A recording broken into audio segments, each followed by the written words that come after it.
Okay. Okay, good morning, sorry, good morning.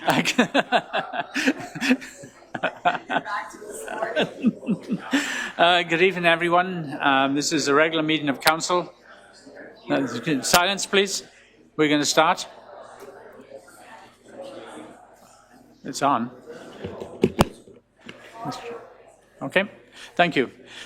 This is a regular meeting of council, Monday, June 29th, 2026, called to order at 7:05. And I look to Councillor Di Battista for the territorial acknowledgement.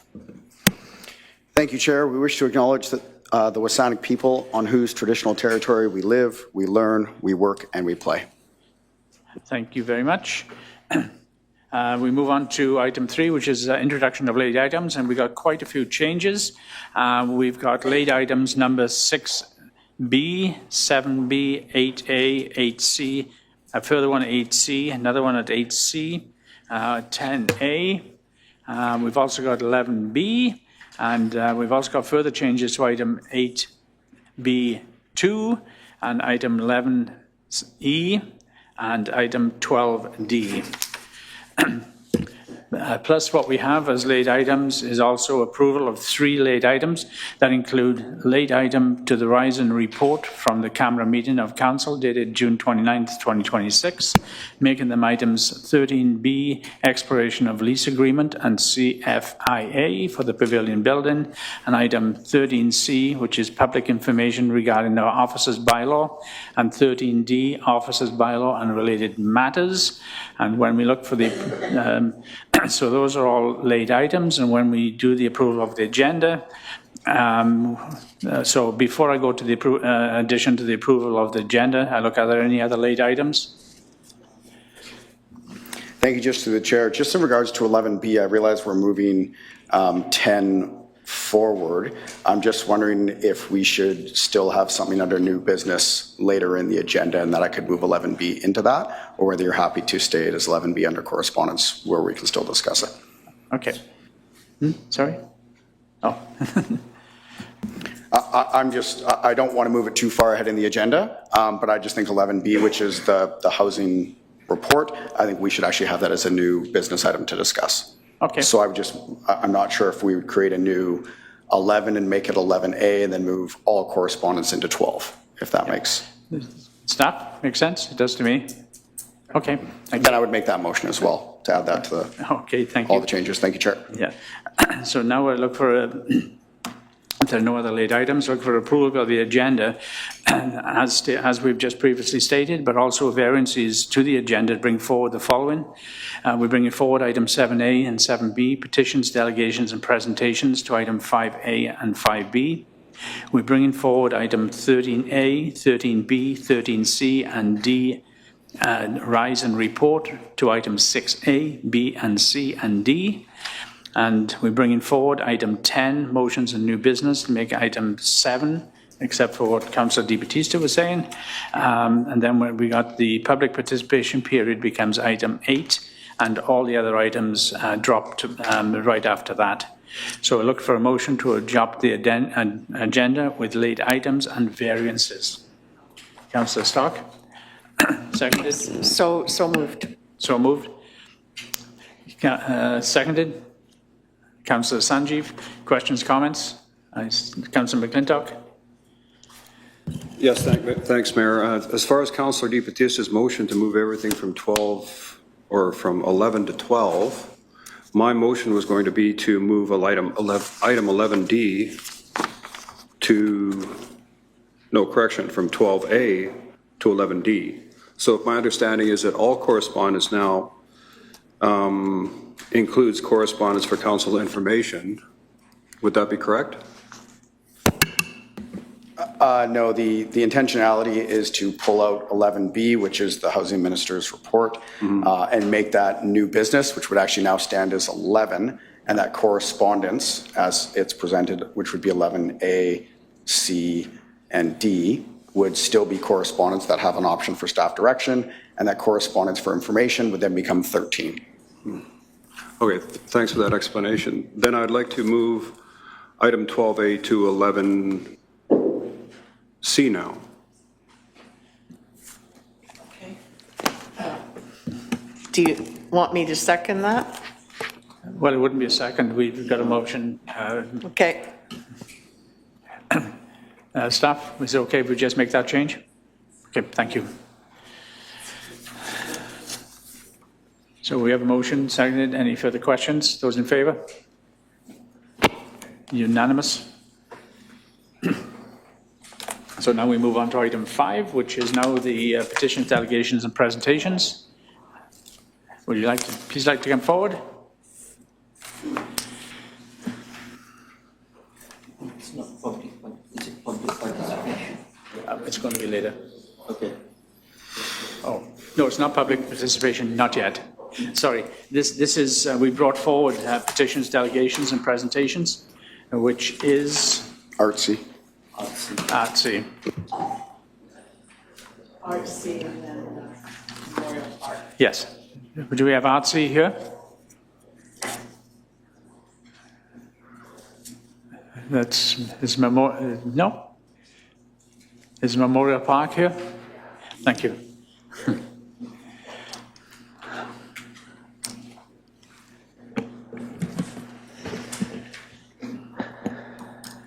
right. Good evening, Mayor and Council.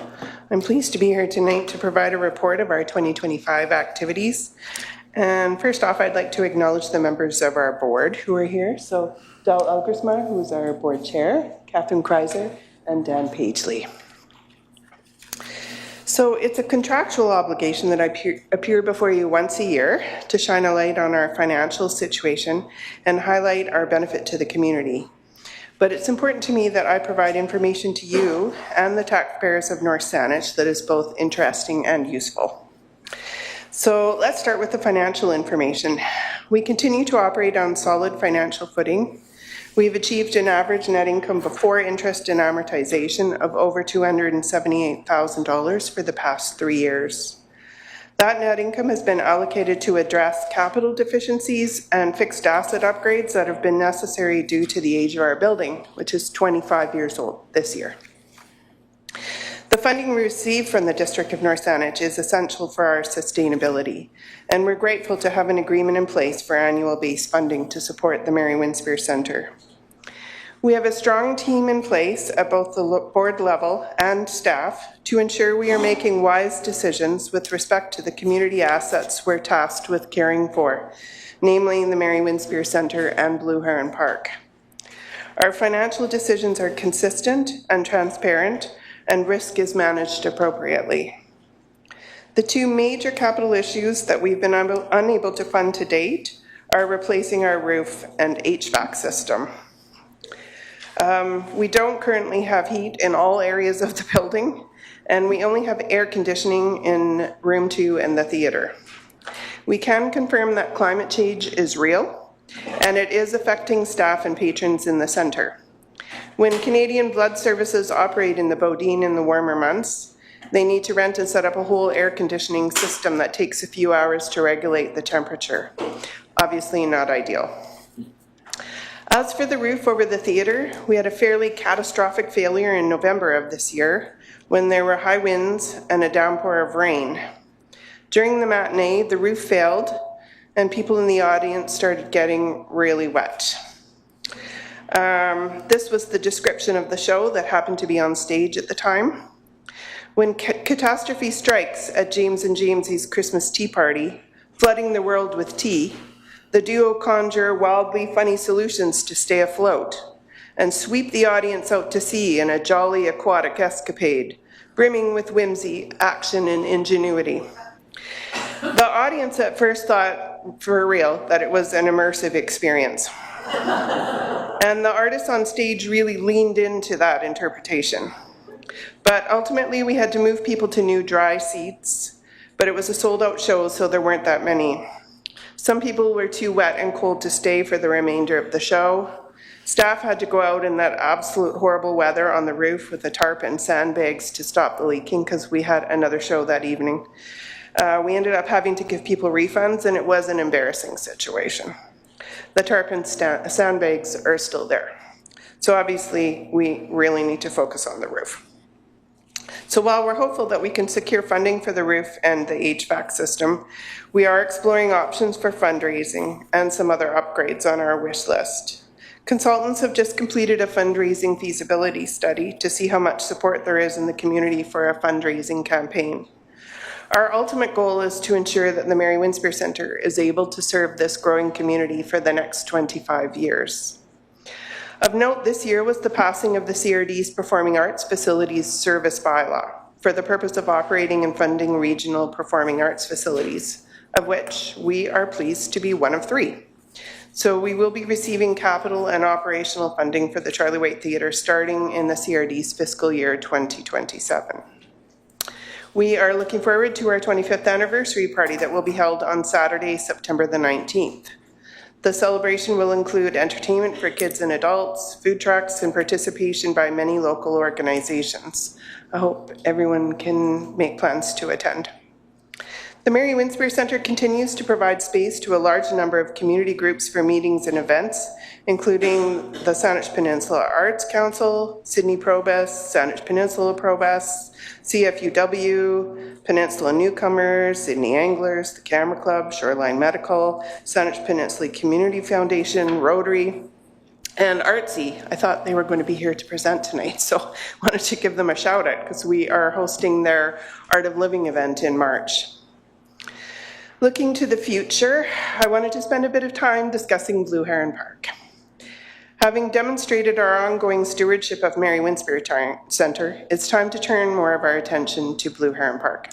We regularly hear from the community about issues in the park and receive requests to upgrade aspects of it, which we've been unable to carry out due to there only being expenses related to its operation, zero revenue. The amount of communication we receive is a clear indication that the park matters to area residents. Driving that point home is that a generous community donor provided a $200,000 donation to install a playground next to the soccer fields. The equipment has been ordered and will be installed at the end of July, early August. The next project on our radar is widening the road and attending to parking issues, both of which are safety issues that I'm aware have also been brought to your staff's attention. In reading over your park's master plan and strategic plan, I identified many common goals for the district and ours for Blue Heron Park. There are 5 other parks currently operated by the District of North Saanich, but owned by other organizations. Our current funding agreement with the district expires at the end of 2027, and I'm hopeful that together we can create a new agreement to support maintenance and development of Blue Heron Park rather than funding the Mary Winspear Centre as has been historical. We would like to see Blue Heron Park become the community asset that it has the promise to be. And I'm happy to answer any questions. Okay. Thank you. Council, questions, comments? Oh, and seeing no hands up, so I guess you did a very good job. All right, thank you. Thank you. And again, is Artsy showing up? Nope, okay. Then we move forward, because that was item 5, so item 6. And again, this is the Horizon reports, and we have a total of 1, 2, 3, 4, 5 Horizon reports. So I looked at the Horizon report as of the special in-camera meeting held June 29th, 2026, which was today. Council passed the following resolution. That Council authorise the following Horizon report resolution at the next regular meeting of Council. The district is exploring the potential lease agreement with the Canada Food Inspection Agency, CFIA, for the former pavilion building for the purposes of supporting community and seniors programming. The second one is that Council, 1, direct staff to engage Tartan Bond Communications to prepare and publish a public information piece included to A, explain the purpose and intent of the district officer's bylaw. B, clarify the legislative and governance relationship between council and the CAO. C, correct common misconceptions currently circulating publicly, and D, provide residents with clear, factual information regarding how administrative authority operates within the municipal government. And item 2, rise and report the resolution of June 29, 2026, regular meeting of council. For the third one, I look to Councillor Di Battista. Thank you, Chair. Did you want to do 13A first? That was already on the agenda, or did you want me to go first? I'm sorry, I missed that.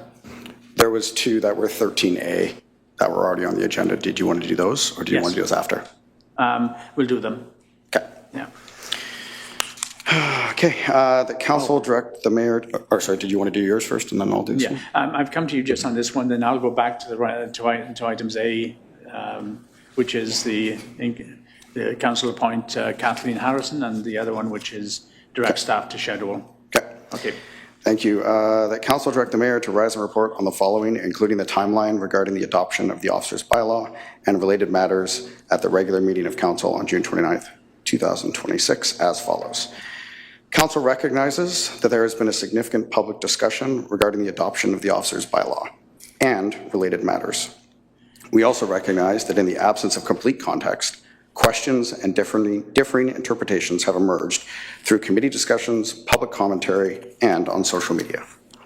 Under the community charter, certain matters must be discussed in camera to protect the public interest, municipal operations, legal considerations, and personal matters. These legislative requirements place limits on what council may disclose publicly, even after decisions are ultimately brought forward and considered in an open meeting. The officers' bylaw was adopted in a public meeting in accordance with legislative requirements of the community charter. However, much of the background discussion and rationale that informed council's decisions occurred through confidential processes that could not be publicly detailed at the time. As a result, narratives have developed regarding the intent and purpose of the bylaw that may not fully reflect the information and considerations available to council within those protected discussions. Throughout this term, council has repeatedly discussed ways that we can be more transparent and forward-facing with the community while continuing to respect the legal protections surrounding in-camera meetings. In keeping with that commitment to openness and accountability, council is providing the dates of the in-camera meetings at which matters related to the officers' bylaw were discussed without disclosing confidential content. The purpose of sharing this timeline is to demonstrate that these discussions occurred over a period of time and form part of an ongoing governance process prior to the adoption of the bylaw. The following timeline is provided to assist the public in understanding the sequence of council's consideration of these matters. At the October 27th, 2025 in-camera meeting of council, staff report CS-25-038 regarding a departmental optimization review, planning and community services department was received. The resolution to receive the report was carried 7-0. Council directed staff to prepare an amendment to the officers' bylaw, and that resolution was carried 5-2. At the December 15th, 2025 regular meeting, council was presented with that draft bylaw for consideration of readings. Motion to provide first, second, and third reading was defeated 3 votes to 4, or defeated 4 votes to 3, whichever way you want to look at that. At the January 12th, 2026 in-camera meeting of council, staff report CS-26-001 on related matters was received. The resolution to receive that information was carried unanimously 7-0. At that same meeting, council directed the mayor to rise and report resolution 04-IC at the regular meeting of council on January 12th, 2026, and that resolution, that motion to rise and report was carried 4-3. At that same meeting, staff report CS-26-002 regarding related matters was received, and the resolution to receive that was carried unanimously 7-0. Council also received correspondence dated December 27th, 2025 for information related to the officers' bylaw, and a resolution to receive that information was also carried 4-3. At the February 2nd, 2026 in-camera meeting of council, staff report CS-26-011 on related matters was received, and a resolution to receive that information was carried 7-0. At the March 9th, 2026, in-camera meeting of council, information on related matters was received, authorizing the mayor to act upon certain legal matters. Resolution to receive that information was carried 7-0. At the April 27th, 2026, in-camera meeting of council, a verbal update regarding related matters was also received. The resolution to receive that information was also carried 7-0. At the May 11th, 2026, in-camera meeting of council, an update from the mayor and CAO regarding the related matters of the February 2nd, 2026, March 9th, 2026, and April 27th, 2026. Agenda items were received, and the resolution to receive all of those items for information was carried 7-0. Thank you, Chair. Thank you. Now, if we go to, which was item 13, which is on the agenda, which is in-camera resolution. 1, that council appoint Kathleen Harrison as Chief Election Officer and Holly Nunn as the Deputy Chief Election Officer for the local government election scheduled for October 17th, 2026. From the District of North Saanich, as outlined in staff report number CS 26025. And 2, that council rise and report that the appointment of Kathleen Harrison as the Chief Election Officer and Holly Nunn as the Deputy Chief Election Officer for the local government election scheduled for October 17, 2026 at the regular meeting of council dated June 29, 2026. And effective June 15, 2026. 1, direct staff not to schedule any further meetings of the Community Plan Advisory Committee, Agricultural Rules Security Advisory Committee and Healthy Living Advisory Committee until Council can receive and review a legal opinion on the issue. 2, direct staff to conduct a review of the behaviour of members of the committee, and perhaps it should be committees, but committee, and whether any conduct amounts to a breach of code of conduct, and report back to Council once the review is complete. And further, 3, that Council rise and report on the matter at a regular meeting of Council dated June 29, 2026. Those are the rise and reports. And now we look to the next item, which is new item 7, which is motions and new business. And right now, motion new business is Councillor Stock. Yes, thank you very much, Chair. I just wanted to give a short introduction. Did you want me to do that, or would? No, you give the. Okay. Yep. Thank you very much. So I guess you could say that the reason for this new business notice of motion is because over the past 6 months or so, there has been this growing trend for members of the public to discuss or wish to discuss, try to mention individual staff, staffing issues, employee human resource issues during public participation. And all of this at our open council meetings. And whereas this practice is contrary to many codes, statutes, and policies, which I was asked by several people last council meeting to bring forward, and I will name them now: the Respectful Workplace Policy, the Access to Information and Privacy Act, the Human Rights Code, WorkSafe BC, the Workers' Compensation Act, our own District of North Saanich Code of Conduct and Council Procedures Bylaw.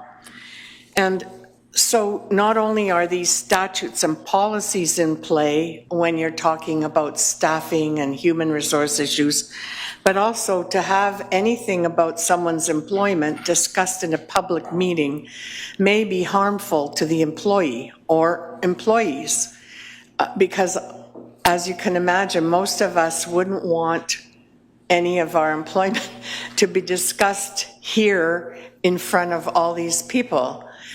They're private matters that are very access to information and privacy in BC and across Canada is one of the major statutes that relates to this.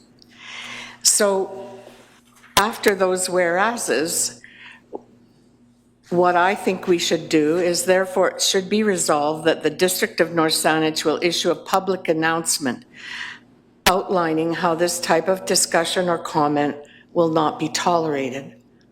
And I think that we should also make an addition to the preamble, which is read by the mayor or the chair of the council meeting, because when we have cows, a committee of the whole, then one of us is the chair of the meeting. But most of the time during council meetings, it's the mayor.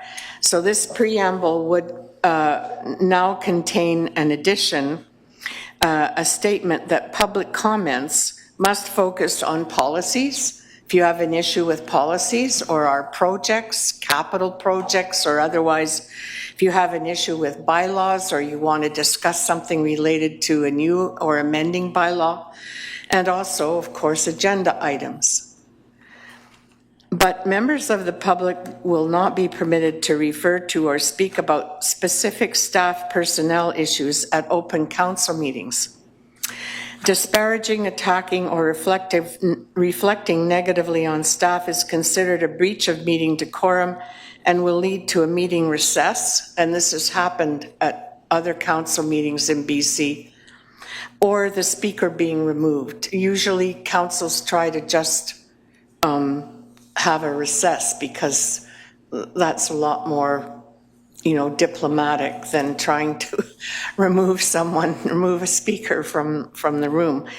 And I just want to add quickly that I've had several letters saying, well, if you put these types of things in, what if someone has an issue, say with a staff member, and if through the chair, staff can corroborate what I'm saying.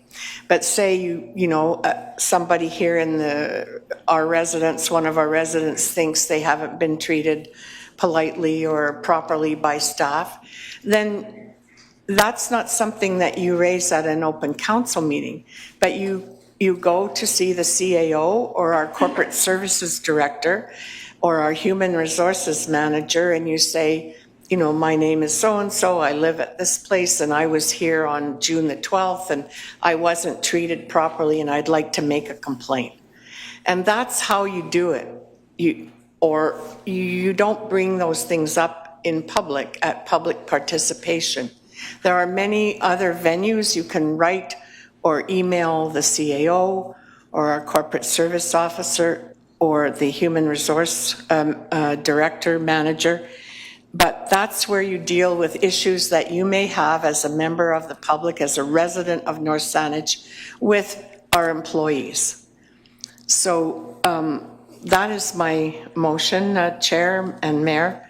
And the reasons, I think that people know the reasons that I brought this forward, and it's been a sort of a cumulative effect over the past 6 to 8 months, I would say, of people becoming frustrated with us because they try to start mentioning staffing or human resource issues.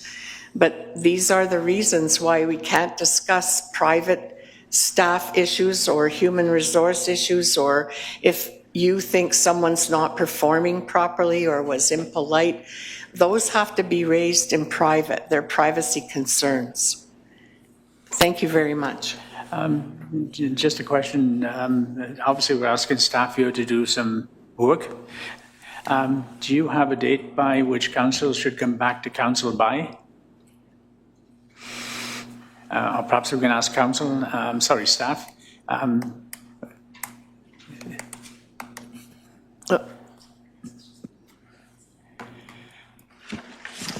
Through the chair, just for clarity, just the work around the public announcement. Mm-hmm. We can undertake that work, but if council wishes to give a deadline, we're happy to receive that. I don't know, I didn't think about a deadline, so we're entering into our summer recess period. Our next meeting isn't until, I think, June the 15th or so.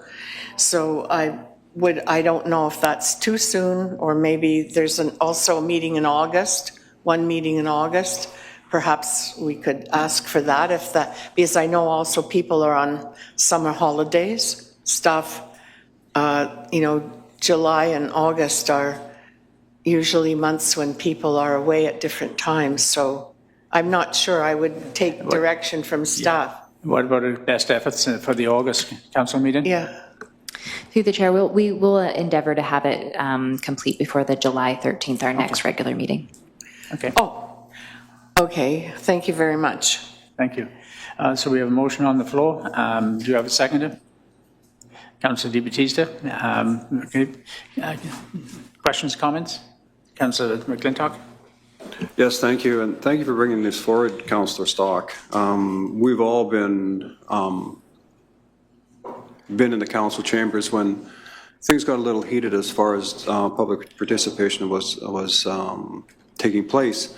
I do have a question for staff. The preamble that the mayor or the chair reads in relation to the public participation period, is that just a standard narrative, or is that legislation, or where does it come from?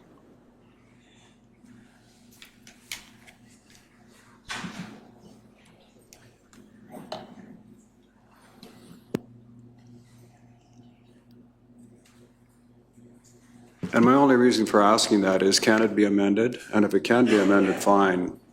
And I think the assurances have to be made to the public that this is no way of muzzling freedom of speech, and it's no way of muzzling expressions that concern individuals in relation to things that have happened in their meeting with staff. Or however, this is a governance table, and the issues that come before council should be of governance nature as opposed to staffing nature, similar to what Councillor Stock had said.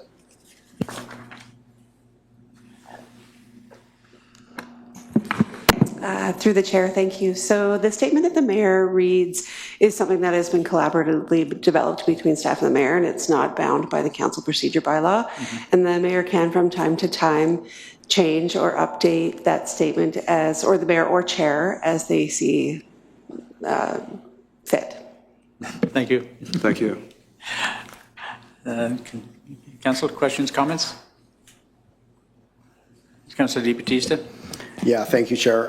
So based on that information, the last two sentences in the "Be it resolved," members of the public are not permitted, disparaging, attacking. Can we just make that effective tonight then and include that in written form for the next meeting? Like, if it's not a bylaw that needs to go through first, second, third reading, I'm wondering why it just couldn't be adopted tonight and included as part of the public participation rules of procedure. What I would suggest is, we have what has traditionally been items 1 to 6 that I will state. Plus, for this meeting only, there are some words that have been provided with regard to the public participation period, and we'll go to that. My first day on council, I was given items 1 to 6, and the only time we've changed from that was a few weeks ago, where we got it from the corporate attorney to make some changes specific to a particular council meeting. So, what I anticipate now coming out of this, based on what Councillor Stock has motioned, would be perhaps further changes. That's what I would suggest. Thank you, Chair. Thank you. Any further questions, comments? Councillor Sanjeev? Thank you, Chair. I think looking at this motion, there are aspects of it that I fully support, which is every employee of the district deserves a workplace free from harassment, bullying, discrimination, intimidation, and personal attack. I support the principle completely. In fact, having personally experienced the different aspects of it, I can very well vouch for that we need this kind of a motion.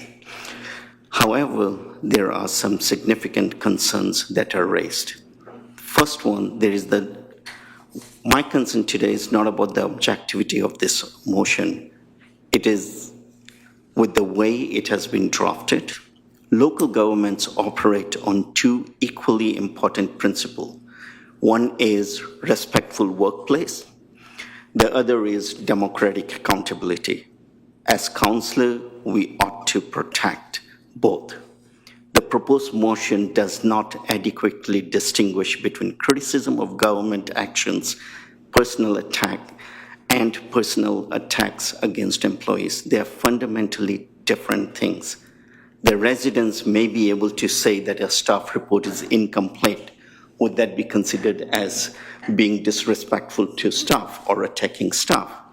Their recommendation is inconsistent with the council policy that an administrative decision has negatively affected their property or neighborhood, or that a planning recommendation fails to protect the environment. Any statement made against that would then be considered as in harassment. No, it's not. Yet the wordings before us prohibit comments that reflect negatively on staff. The phrase is broad, subjective, and undefined. Almost any criticism of an administrative decision could be interpreted as reflecting negatively on staff. That creates uncertainty for residents, for the chair, and uncertainty for future councils. That's my first concern that I have. And I have two more. I can wait for somebody else to speak, and then I'll give them. Anyone else? Any further councillors wish to speak? I'm seeing none, so please move forward. Thank you. The second one is the community charter is founded on the principle of openness, transparency, and accountability. Public confidence depends on people believing they can come before council and raise concerns about how government decisions affect their lives. The motion risks creating a chilling effect. Residents may personally conclude that it is their comments criticizing the action or recommendation of staff that could be ruled out of order or removed from the meeting. Even if it is not the intention, it is a foreseeable consequences of the language before us.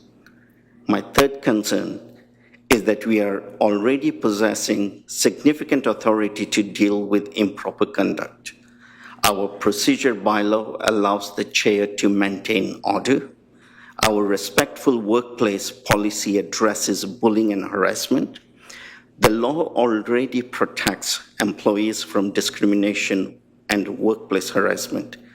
In addition, guidance is required. I believe it should be carefully drafted to target harassment, threats, intimidation, discrimination remarks, and disclosure of confidential personal matter, not legitimize criticism of public administration. I believe the motion requires further legal review. It should be examined by experts in administrative law, even to some extent constitutional principles that needs to be addressed in this. Thank you. Did you have a third? All right, I'll continue.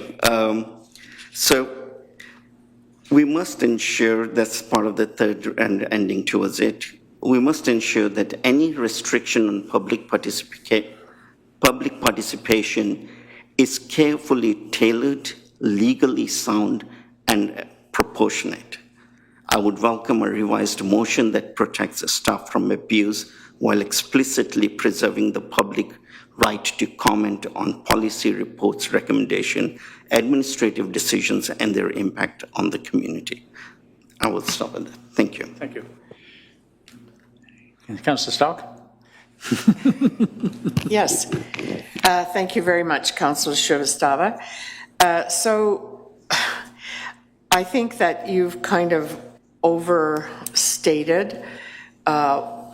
You know, it doesn't say in my motion that there's no openness or transparency in public participation.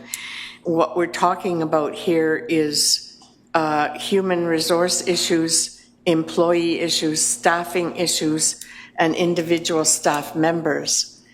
I have not mentioned anything about if people want to make comments on a staff report, because one of the things I talk about in the motion is that public comments must focus on policy, projects, bylaws, or agenda items. And I think that leaves it open.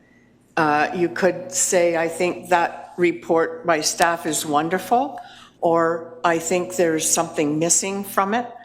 that, you know, here's what I would like to add, so I don't think that this motion restricts in any way transparency or public discourse on an item. I'm willing to discuss reflecting negatively, that you said you think that's too much or that's overboard, but I don't think that we should change the rest of my motion. It's true that we have procedures by law, council procedures by law, and we have a code of conduct, but they don't really say or state that you cannot, in public participation, criticize or discuss individual employee issues. And that's what I'm trying to cover in this, because all individual employee issues or human resource issues are privacy issues. They're private issues. They're not matters for the 100 people in our council chamber to know about. And you may disagree with that, and that's part of democracy. But I've never worked in a public environment or a corporation where any issues about people's employment are allowed to be discussed in public like this. It's different, as I said, if you want to make an appointment with our CAO or any of our senior staff who deal with staff like the manager, director of human resources, and come in and speak about it. But the council chamber, which is where we conduct our business, which is policy and bylaws, if you like statutes, the statutes that municipal governments pass are the bylaws, and any policy issues, that's all open for discussion. That this does not restrict any of those issues. So, but if Councillor Shrivastava, if you think there could be a different way of, you know, writing, reflecting negatively, but I was trying to cover all instances in that, not trying to be limiting of people's ability. Through the chair. Especially, my concern comes especially in the last paragraph where you have about attacking and reflecting negatively on staff. A report could be criticized, and that would be seen as a negative comment on staff. It can easily be perceived as a negative comment on staff. And these are the dangers that we are leading into. All right, well, I don't think that criticizing a report, we've all done that at council meetings, and is the same as bringing up individual staff's names and what they're doing or not doing.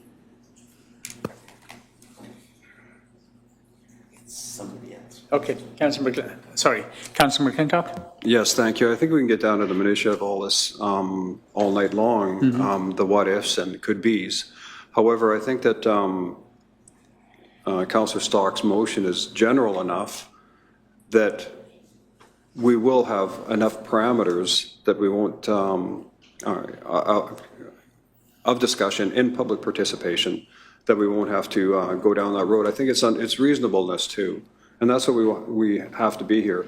I'm sure we could get lawyers to craft us a public participation that was squeaky clean at maybe $100,000, but I don't think it's necessary. The public participation preamble has worked just fine for many, many years, 12 years that I've been on council. And this particular matter, this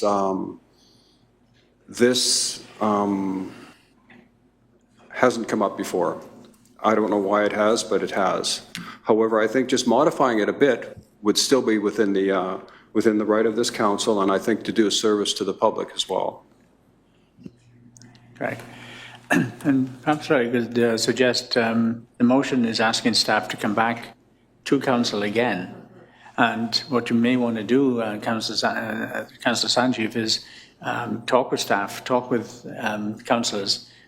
So if you want to wordsmith it differently to see if we can get it to work, so then when it comes back to us, hopefully it meets the standards that you wish to achieve. But wordsmithing it here, when it's just a general directive to staff, it can be worked on once staff comes back. Through the chair, I understand that, yes, there is an option open. However, I also worry about the limitation and this boundary that is being created in this motion. And until we are able to direct staff in a manner that allows the freedom and the participation without taking away the democratic institution of public participation, it becomes quite a difficult process to approve. So as it stands, it does not give enough flexibility. I can see, yes, we can carry on discussing as much as we want throughout the night, and no lawyer is going to charge $100,000 just to review a simple motion in place. This is about a question of looking at legalities of, are we infringing on public participation rights, the residents' rights to speak in front of the council? And that's the danger that I'm seeing that this is heading into. Okay. Thank you. Councillor Stock? Yes, thank you very much, Chair, and thank you, Councillor Shrivastava. You know, I've been here many years, and I've been a councillor for 16. 16 years is a long time. I've seen almost everything here.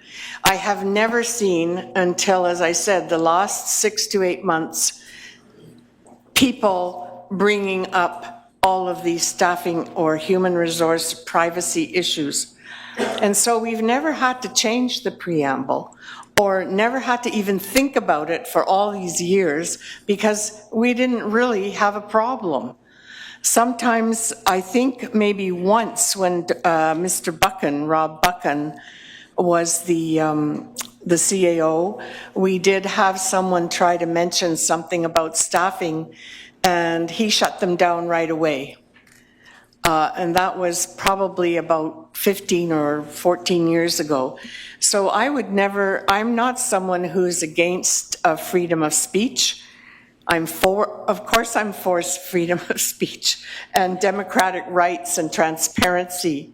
But if people are going to try to take over public participation and use it as a complaint period about staffing and human resources, that's not what we're here for. This is a council chamber. It's not a place to talk about staff. And put yourself in the place of someone who's employed by the District of North Saanich. Would you want people answering questions about your staff, about you in this type of venue? So that's the only reason that I even brought forward this motion, because I think it's so important. We can't descend into those types of issues when we're supposed to be discussing and making bylaws and discussing policy and putting it in place on very serious issues. So I don't see this as having to go through some type of legal overview, but and I drafted it with all of those issues in mind, Councillor Shrivastava. You know, transparency, people being able to criticize reports that are created by our staff. And we have had people criticize reports in public participation and nobody does anything. That's totally different from bringing up people's names and asking about what they're doing and what's happened, and, you know, or associating that name of that employee with something that that member of the public, one of our residents, doesn't like. That's not the venue for it. If you don't like something that somebody who's an employee is doing, there are venues that you have as a resident to complain about that or make your statement about it. Thank you. Councillor McConkey? Thank you, Chair, and I appreciate the conversation. I would just like to say that I feel if there's going to be any changes to our rules of public procedure, I would like to see it verified by a legal person, someone expert in the field, and hear what they have to say. And perhaps this is a question just of you, Mayor. You referenced when you made a change to the preamble for, I think it was the May 25th meeting. I think we had a conversation offline that was done by a lawyer. Is that correct? Thank you. That's correct. Okay, thank you. So I think if we're going to be changing it, again, through the chair, if we're going to be making any sort of changes, we want to make sure that we do have the legal eyes on it and someone that is expert in the field. Thank you. Thank you. Just a comment on that, if that's the case, then when staff comes back with what they find, report, then the council can discuss it, and then we bring up at that point that a legal review, because that won't take long. I'm fine with that. If Councillor McConkey and Councillor Shrivastava would appreciate that, then I think that's what we should do. But I think that one of my other reasons for bringing this forward is that people need to know why, we've made these types of interventions when members of the public have tried to bring what are essentially private issues forward in a public open meeting.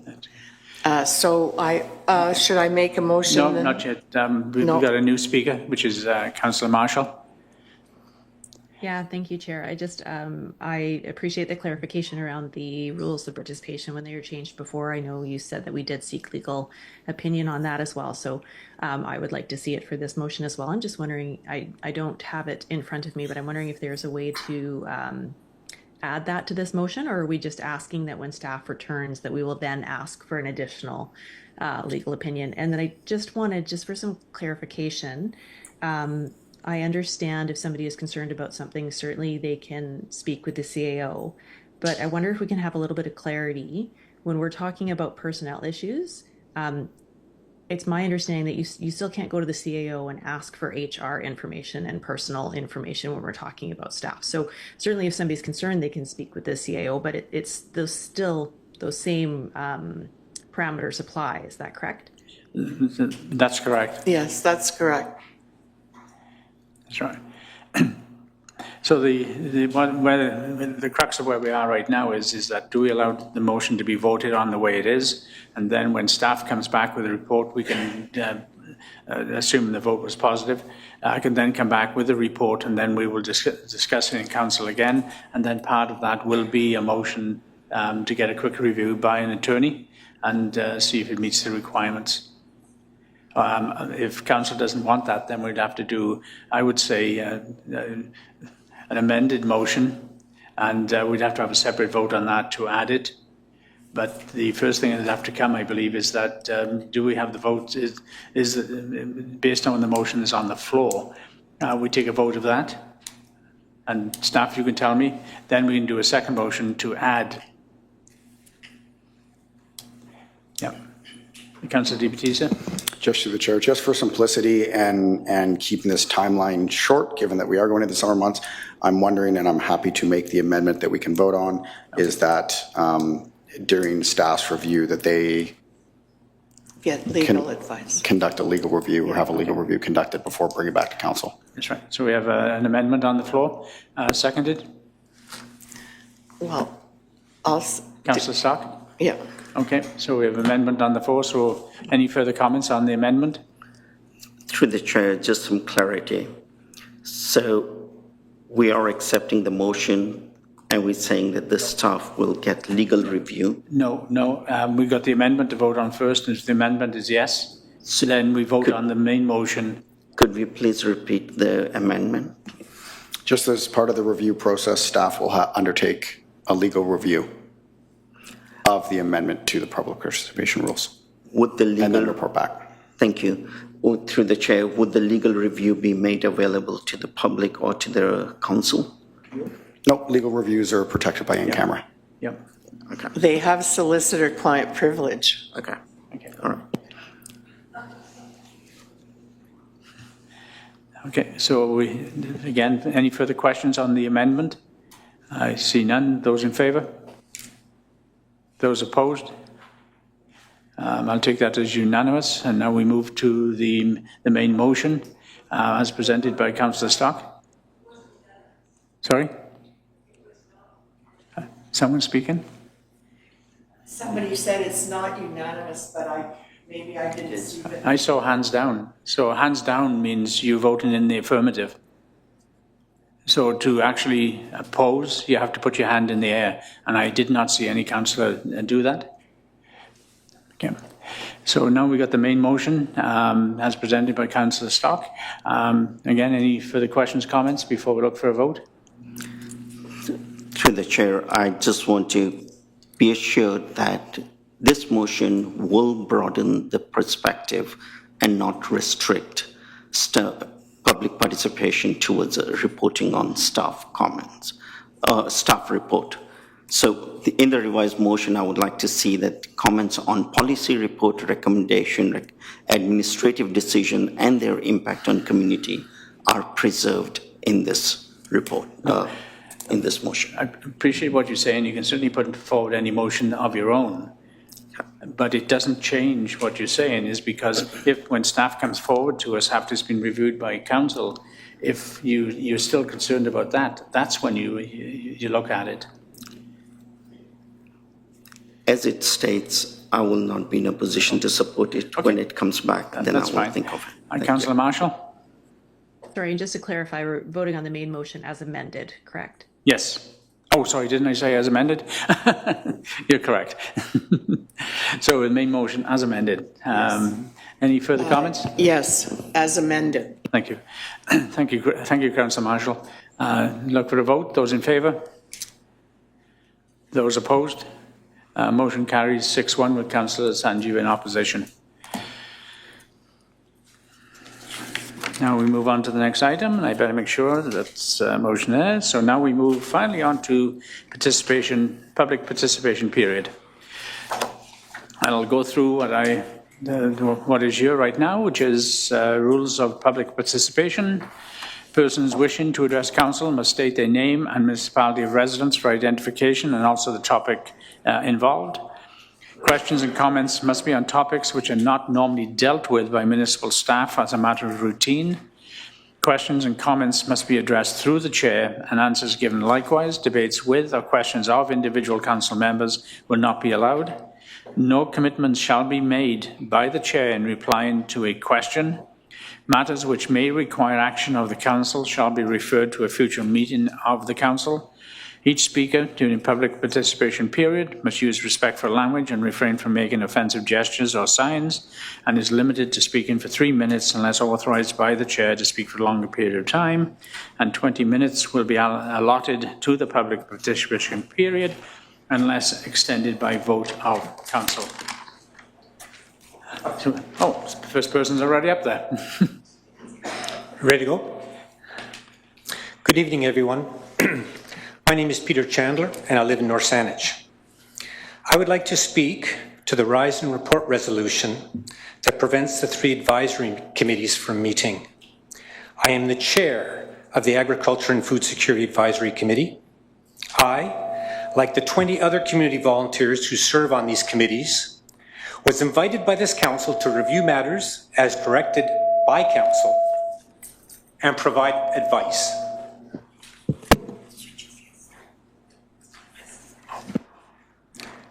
I would like to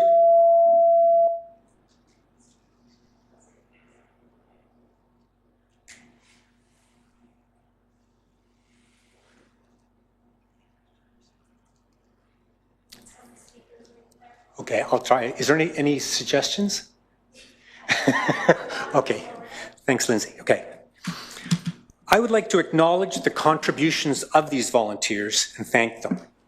I can, without reservation, state that members of the Ag and Food Security Advisory Committee share their extensive subject matter expertise generously, openly, and collegially. It was entirely unexpected that with no notification to the committee chairs, a public announcement was made expressing council's concern over their conduct, and that a legal opinion was required on an unexplained issue, and that the committees would no longer meet. During my 2 years as chair of the committee, no one has ever brought to me any concern over the conduct of any member. No one from the public, no one from the committee, no one on staff, and no one on council.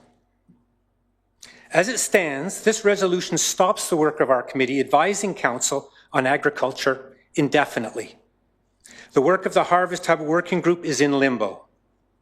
For a council that was given the public trust to promote a rural and agricultural North Saanich, support of this resolution effectively blocks their access to local knowledge. The critical review of the zoning bylaw is now flying blind when it comes to agriculture. In my opinion, council has publicly brought into question the conduct of 21 community volunteers. There was no prior attempt to resolve the matter. There was no prior opportunity to respond to the accusation. By using a legal opinion, we may never know the outcome of the review, further obscuring from the public what is at the heart of this matter. On tonight's agenda, there's an item under motions and new business that is meant to prevent the treatment of others in a way that is disparaging, attacking, or reflecting negatively. Ironically, I feel council's handling of this matter is disparaging and reflects negatively on those residents who have volunteered to serve on the committees. In closing, I ask that when it comes time to discuss the Rise and Report resolution, we hear from each member of council their position, with particular attention to A, the value that council puts on the advice provided by the committees, and how their decision-making is affected in the absence of this advice.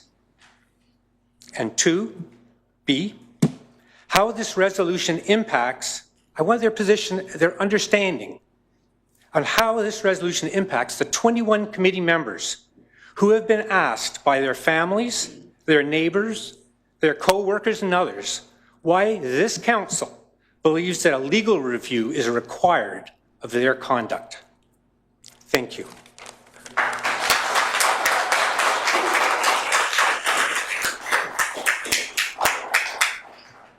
Would the audience please stop clapping? We can't have it after every speaker that you agree with, because it affects others that are here who may disagree with it. Plus, it takes time, and we have a limited time. So, sorry, I appreciate that you've just arrived at the podium. Please continue. Thank you, Mr. Mayor. Good evening, Mayor and Councils. My name is Stuart McKinnon, and I am a resident of North Saanich. At the last council meeting, some residents came asking questions about personnel matters regarding staff. It was unfortunate that the mayor, as the chair of the meeting, could not clearly explain why these questions could not be answered and why they were inappropriate for the resident participation period of the council meeting. In British Columbia, the public is not permitted to comment or raise human resource issues involving specific municipal employees during council meetings. Under the Community Charter and local procedural bylaw guides, the rules surrounding HR issues are strictly enforced for the following reasons. Discussions regarding individual employee compensation, hiring, firing, labor relations, or personal HR complaints must legally be closed to the public to protect privacy and labor laws.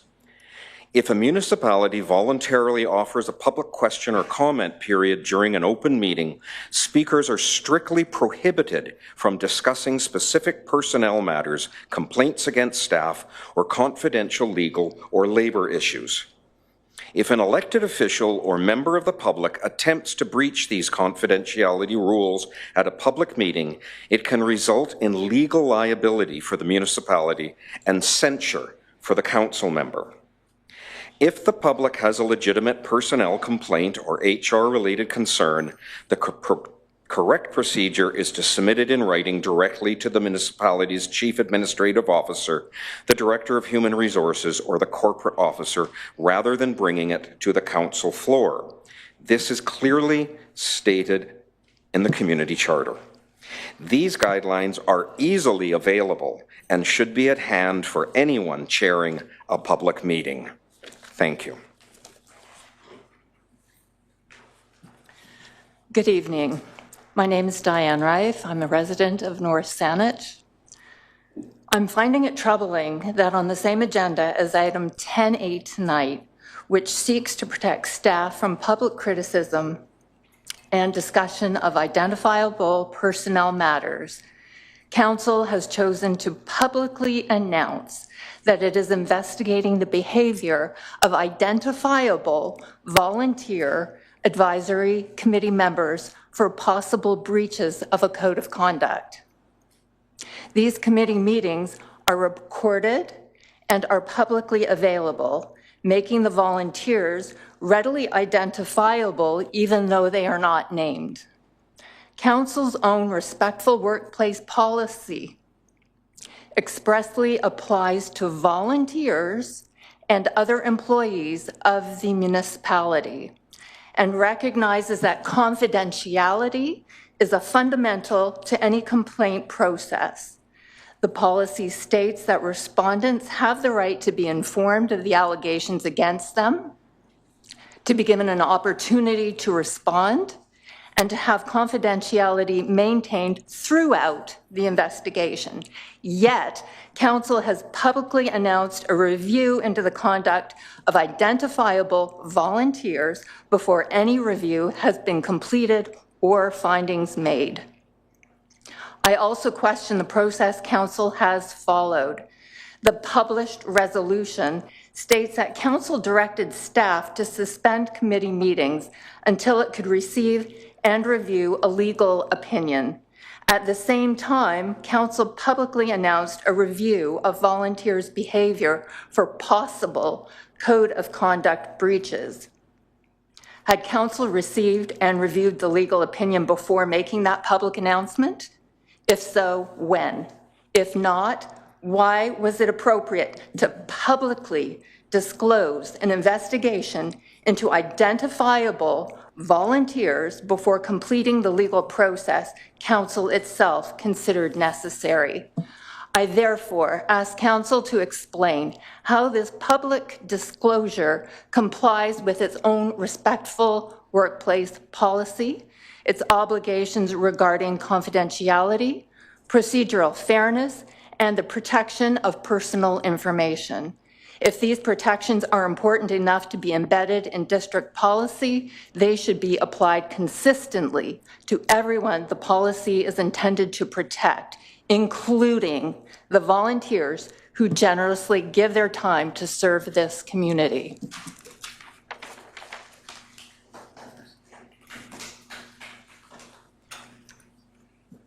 Bill Irving from North Saanich, Mayor and Council. Haven't been here in some time. I was pleased to sit on the Planning Committee, the Stewardship Committee, and help in drafting the terms of reference for the new committees. So it was with some interest that I just heard that they've been temporarily suspended, and I'm familiar enough with local politics to know that you don't do that offhand. There's an issue going on that you're trying to resolve, and I appreciate that. What I did want to encourage is that in the terms of reference, there were built-in processes every year to sit down with the chairs, particularly of each committee, and make sure that they're functioning properly and none of this kind of stuff is occurring. So I hope that is occurring, and I hope the chairs bring the kind of information to you that you need to make these kind of decisions. I also would like to reference the housing report from the advisor that talks about the Community Planning Advisory Committee and how important a function that is. So just in your review of the committee process and the issue that's at hand, I really would encourage you to appreciate that advisory report. I know there's an awful lot in that report. It's a big issue, and I hope you have the enthusiasm to tackle. But that one is important to me because I found that over the years, 25 years in politics, that they are an extremely valuable tool to liaise with the community and get good information. I should have mentioned up front, I have 3.5 issues. I hope Oh, shoot, I got a minute left to do them. The second one I'd just like to comment on was the council policy, respectful workplace policy. And in the preamble, it talks about the district acknowledges and accepts its role in creating a community and workplace that respects. I'm not sure how you're going to accomplish this, the first part, the community. And I'm thinking you're talking about North Saanich. I think that's well beyond the scope of your policy. I think you can represent good communication, but I don't think you're able through this policy to go into the community and prevent harassment. I would suggest that in a rewrite, they just remove the word community and talk about workplace. And tied to that is something that I think was just mentioned is a bit missing. And the mayor has this prerogative, but if somebody stands here and talks about a member of public in a derogatory form, I think that should be understood as harassment. You have to be not only volunteers, but members of the public that somebody may be, or a developer that they may be speaking against, take action on as quickly as possible. You have that power to do that. And the last one, I just wanted to, in 11 seconds, okay, this is my half. North Saanich Road, no, McDonald Park Road where we live, there was quite a collection of homeless material. Oh, I got added time. That was very nice of you guys. So the RCMP came by the other day and they took it off the right-of-way, but a lot of it was moved onto the district's pumping station area. And I know I should talk to staff about this, but I want to get my, I would appreciate if staff could go look at that and remove it if possible. Thank you very much. Thank you.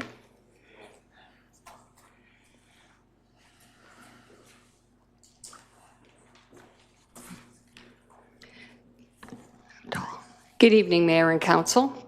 Thank you for this opportunity to be in this position to address you all. My name is Lori Lumley, and I am a resident of North Saanich. I am also a owner and operator of a short-term rental business here in the district. First off, I want to express on behalf of local hosts our appreciation to all staff and council on your thoughtful inclusion of short-term rentals in the upcoming draft zoning bylaw. I know it could not have been an easy task given the housing strategy that has been put down before you from the province. So we appreciate the efforts and the thoughtful inclusions that we find within that draft bylaw. So thank you. However, I am here to address a concerning contradiction in North Saanich's current approach to short-term rentals. While we are only just a few months away from seeing the finalization of this framework or draft zoning bylaw that includes the short-term rental, the District of North Saanich has found itself initiating strict enforcement to shut down these vital businesses in our community. The shutting down of these vital businesses not only impacts hosts, which are tax-paying residents here in North Saanich, impacts our viability, our potential opportunity to age in place in our homes, and as well, I would like to suggest that the enforcement of this shutting down of short-term rentals also impacts, I would suggest, about 1,000 or more guests. These are 1,000 visitors that come to our district. They have chosen North Saanich as their destination to spend their tourist dollars. With the shutdown, it means that they have to go elsewhere and they have to leave the district as we don't provide any commercial accommodation. I don't really say that that's much of a welcome mat for our guests that come from all over the world, and they spend their dollars here in the district. When this process began, some hosts stepped out of the shadows, I included, as well as a number of hosts that are seated behind me. We revealed ourselves to you by name and by address where we conduct our business, as it was our intention to work collaboratively with both the staff and with council. These hosts put our faith and trust in council as we believed that an active participation would lead to a fair transition as we move towards the implementation of the new zoning bylaw. And I want to make it clear, Mayor and Council, that these hosts wish to be compliant. We want to be able to purchase and produce a business license, which is not available to us right now. We are compliant with the province. We are compliant with the BC Short-Term Rental Registry. We are compliant with Canada Revenue and other tax laws. We urge Council, please, to pause enforcement at this time. Allow hosts to continue to operate under the under the temporary grace period that was afforded to us prior, until such laws become enacted. And lastly, Mayor and Council and staff, please let hosts finish this process within the same spirit of collaboration and trust from which it was born. Thank you all very much. Yeah. Thank you.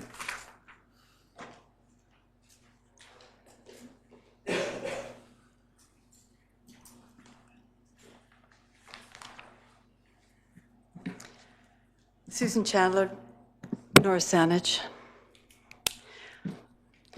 Dear Mayor and Council and Minister Boyle, in the Provincial Housing Report on page 77, there is a list of who was interviewed for this report. Past and present municipal staff, Mayor and Council, active developers in the community, third-party consultants. I don't know who those are. So let me get this straight. A report was written about our community and not one resident was spoken to, not a farmer. Minister Boyle, it's true that we are a small district who did not vote NDP, but we are still British Columbians, and I would argue still entitled to a voice. It actually wouldn't have been a lot of work to take the pulse of North Saanich. We have just consulted extensively to complete our official community plan. So what are we to think? That you value the opinions of a development lobby more than the people who live here? If you had done any checking in, you would know that we do in fact support housing, in particular affordable housing. As an aside, if you do a word search on the housing report, the word affordable shows up 0 times. You would also know that our just completed OCP will let us meet provincial housing targets, and in a way that protects our rural and agricultural lands. But perhaps that's not such a big moneymaker. While it will support our local builders and trades, it mitigates speculation and mass development. We don't want 6-story buildings plonked down without consideration for the real cost of infrastructure. Water pipes, fire, hospitals, schools. We don't want to follow the Vancouver trend, where structures are built that are not a good fit, that stand empty, and have to be bailed out by the province, in particular by you, Minister Boyle. Here's the thing. We agree that people need housing, but people also need food. We have been working consistently in this district to build agricultural infrastructure and initiatives. If you had read our OCP, you would know that. What drives me particularly crazy is that there's a lot of talk about creating the necessary conditions for developers to have appropriate profit margins. But no one in your government asked about appropriate profit margins of farmers. Have we already forgotten what it was like during COVID to see empty grocery shelves? I have a suggestion. Before the province comes in with a wrecking ball, perhaps, Minister Boyle, you would like to come for a visit and a chat. We're easy to find. North up the highway, just past the urban containment boundary. You can't miss us. We still have open fields, trees, and hedgerows. Speaking of the urban containment boundary, Minister Boyle, for some of us who live here, the UCB is inviolate. Please don't think about tweaking, tampering, or terminating. I would like to close with a special thanks to those 3 councillors who have consistently voted to support a rural and agricultural North Saanich. Christine Marshall, Sanji Shivavista, Irene McConkey. Thank you, thank you, thank you.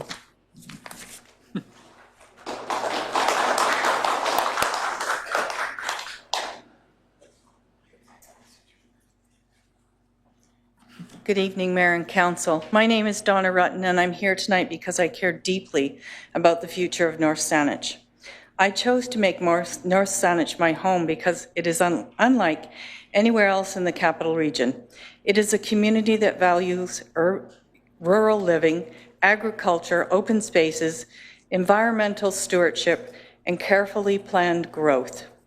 Those qualities are why so many of us choose to live here, and they're worth protecting. Just last year, after years of public consultation, this community adopted a new official community plan. Residents invested countless hours attending meetings, completing surveys, and sharing their vision for North Saanich. We participated in good faith because we believed our voices mattered and that the official community plan would provide a long-term roadmap for our community. Now, only months later, we're being asked to accept significant changes to that vision and to accept that they are somehow only minor amendments. With respect, they are not. Increasing development in key areas, changing long-term land use planning, and fundamentally altering the character of our community are major policy decisions. They deserve the same level of public consultation that created the official community plan in the first place. Many residents supported this council because they believed you were committed to protecting the rural character of North Saanich and implementing the vision reflected in the official community plan. I ask you tonight to honor that trust and continue defending the principles that residents were promised would guide our community's future. If we can spend years developing an official community plan through meaningful public consultation only to substantially rewrite it months later without that same level of engagement, what message does that send? It tells residents that their participation can be set aside when it becomes inconvenient, that it's not the democratic process that local government should represent. I recognize that British Columbia faces a housing challenge, and I support creating housing for young families, seniors, and local workers. But the question before us is not whether housing should be built. The question is whether housing should be imposed in ways that disregard the vision this community has already established. North Saanich is not simply vacant land waiting to be developed. It is home to productive farmland, sensitive ecosystems, limited transportation corridors, and infrastructure that was never designed for rapid urban growth. Agricultural land is one of our most valuable resources. Once it's paved over, it's gone forever. As food security becomes increasingly important, protecting farmland is not resisting progress, it's planning responsibly for future generations. Growth should be thoughtful. It should respect infrastructure, protect the environment, preserve agricultural land, and reflect the unique character of North Saanich. Most importantly, it should respect the official community plan that this community worked so hard to create. I respectfully ask Council to stand behind that plan, insist that any significant amendments receive the full public consultation, and continue protecting the rural character and values that make North Saanich such a special place to live. Thank you.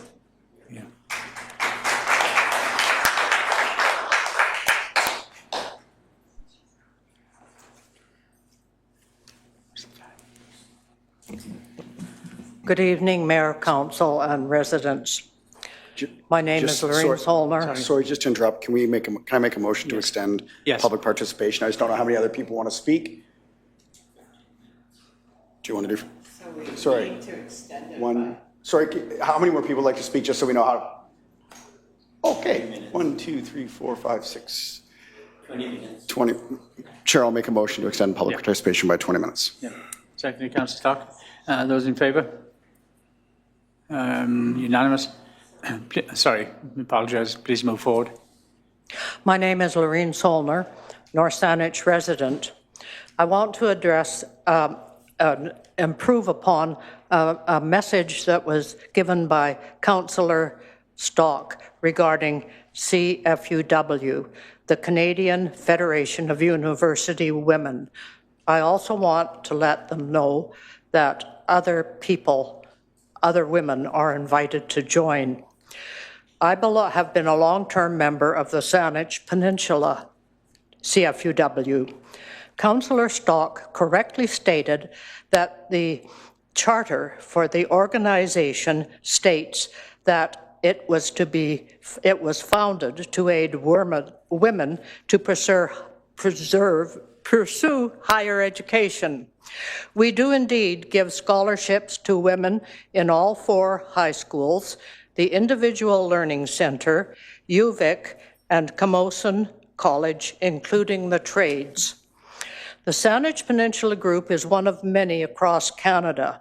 There is a national office which hosts a yearly conference for all members. The Saanich Club has also been involved in many other areas as well as scholarships. Federally, the Federal Minister for Seniors has asked the national office to assist them in delving into the problems encountered by seniors. Our local club has a group liaising with the BC Government Seniors Advocacy to advance the well-being of seniors, men and women in the area. Several years ago, the Saanich Peninsula Club hosted a well-attended free care fair for seniors so they could be put in touch with contacts that give them assistance.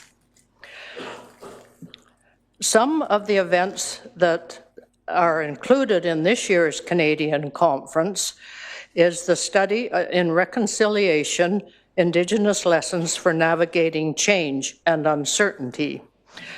Then there's the New Horizons for the Seniors program.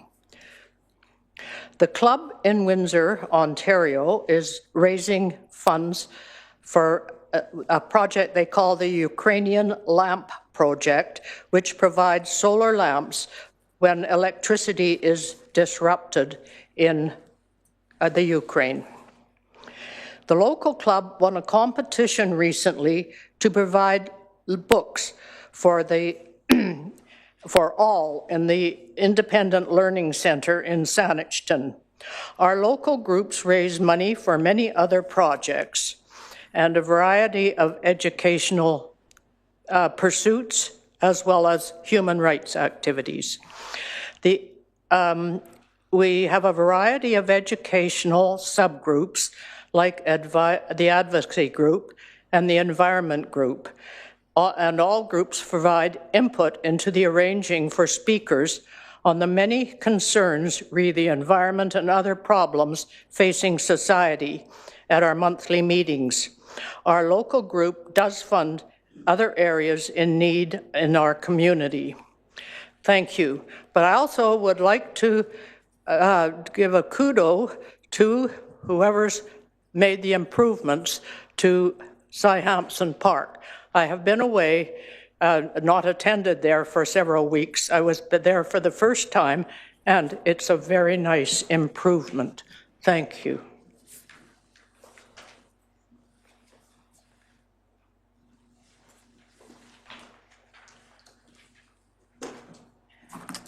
Good evening. My name is Paula Young.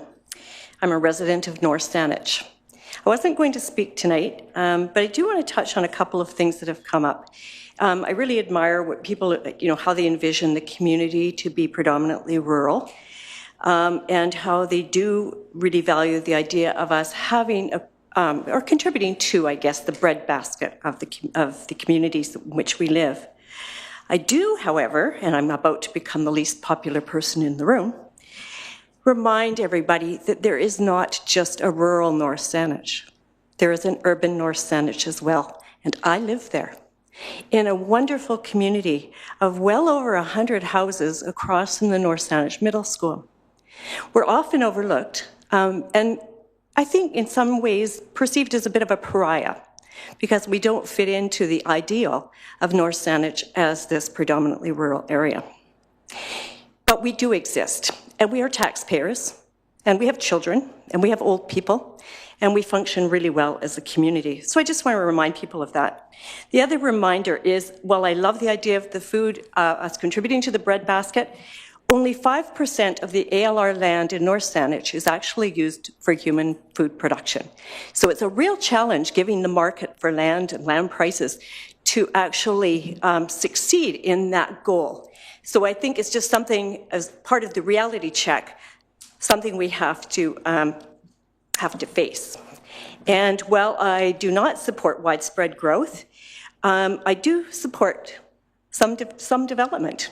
Perhaps not a 6-story building down the street from where I live, but certainly some kind of development there, provided the soil's been tested and is okay.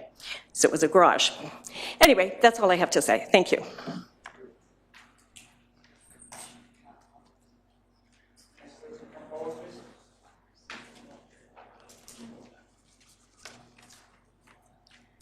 Good evening, Council. Jack Thornburg, resident of North Saanich.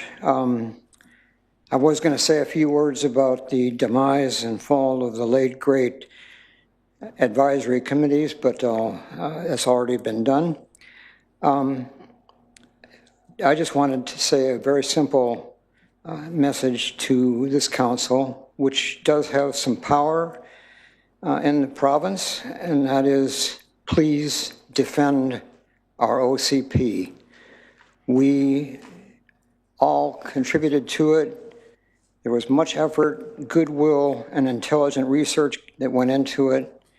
And to me, it would be a waste to have that go down the dumpster. Thank you.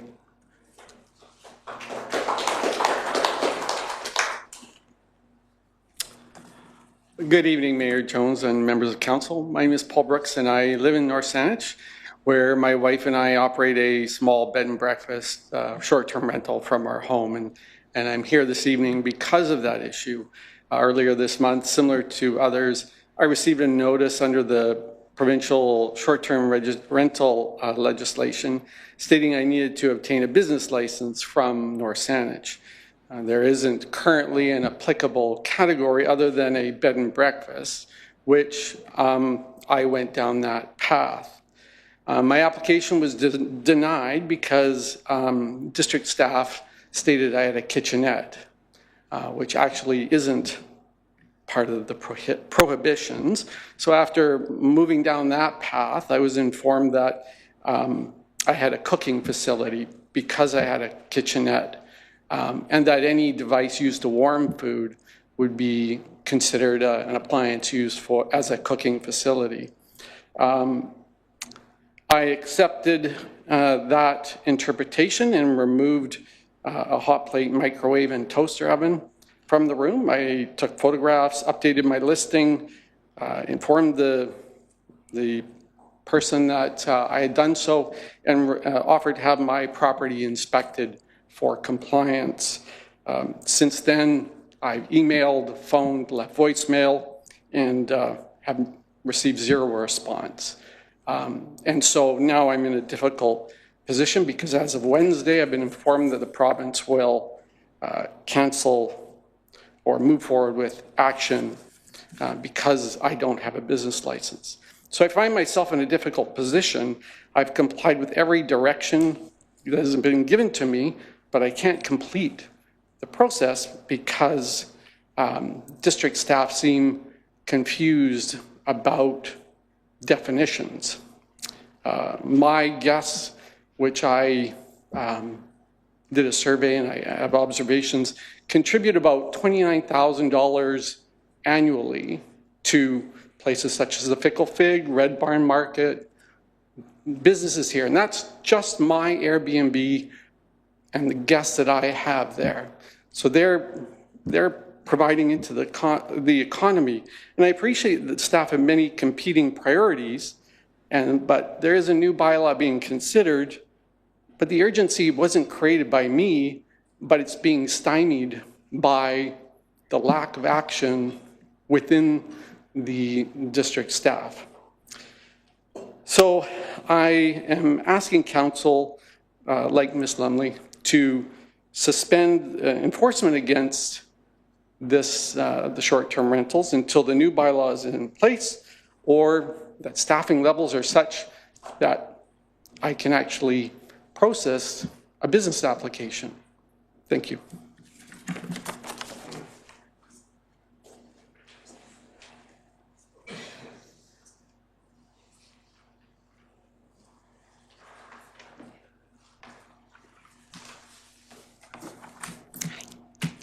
Good evening, Mayor Jones and council members. Thank you for letting me speak this evening. My name is Julie Thorson. I'm here with my husband, John Christensen. We live on Land's End Road here in North Saanich and are members of the Short-Term Rental Owners Association that we formed 2 years ago. We have collaborated fully with council for almost 2 years now, asking for a short-term rental bylaw and licensing framework, one that's compliant and aligns with provincial regulations. We have attended council meetings, meet and greets, open houses, and engaged with individual council members and staff on this very important initiative. We could not have been more engaged, cooperative, or transparent this past 2 years. We were pleased to see our recommendations included in the new bylaw draft, Section 208 of short-term rentals. We appreciate the support that you have given us these past few years, including your assurance, Mayor Jones, that we could continue to operate our short-term rentals without any negative consequences. The past few weeks, however, a staff member has initiated non-compliance notices to resident hosts through the provincial registry. This notice states that listings will be removed from all platforms if we do not secure a district business license, which of course does not exist yet. Some hosts have been notified that they will be fined $500 a day if they continue to operate their short-term rental for less than 30 days. The timing and rationale of these non-compliant notices is both confusing and extremely frustrating for us as resident hosts. It will cause severe financial hardship for long-term residents in our community. Units will now be forced to sit empty until the new bylaw and licensing framework is adopted. Local businesses will be drastically affected, as Paul has just mentioned, and hundreds of guests, as Laurie has mentioned, will have all their summer vacation plans cancelled. I can say that, you know, ourselves alone with our cottage, we're looking at over 40 cancellations just this summer. So in order to uphold these reservations and keep our small businesses operating without disruption, we are imploring you to take immediate action and cease these non-compliant notices. Thank you.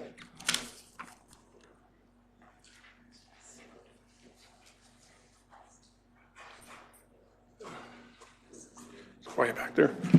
Mayor, council, staff, my name is Jim Wolford, and I am a resident of North Saanich, and I want to thank you for allowing me to take this time.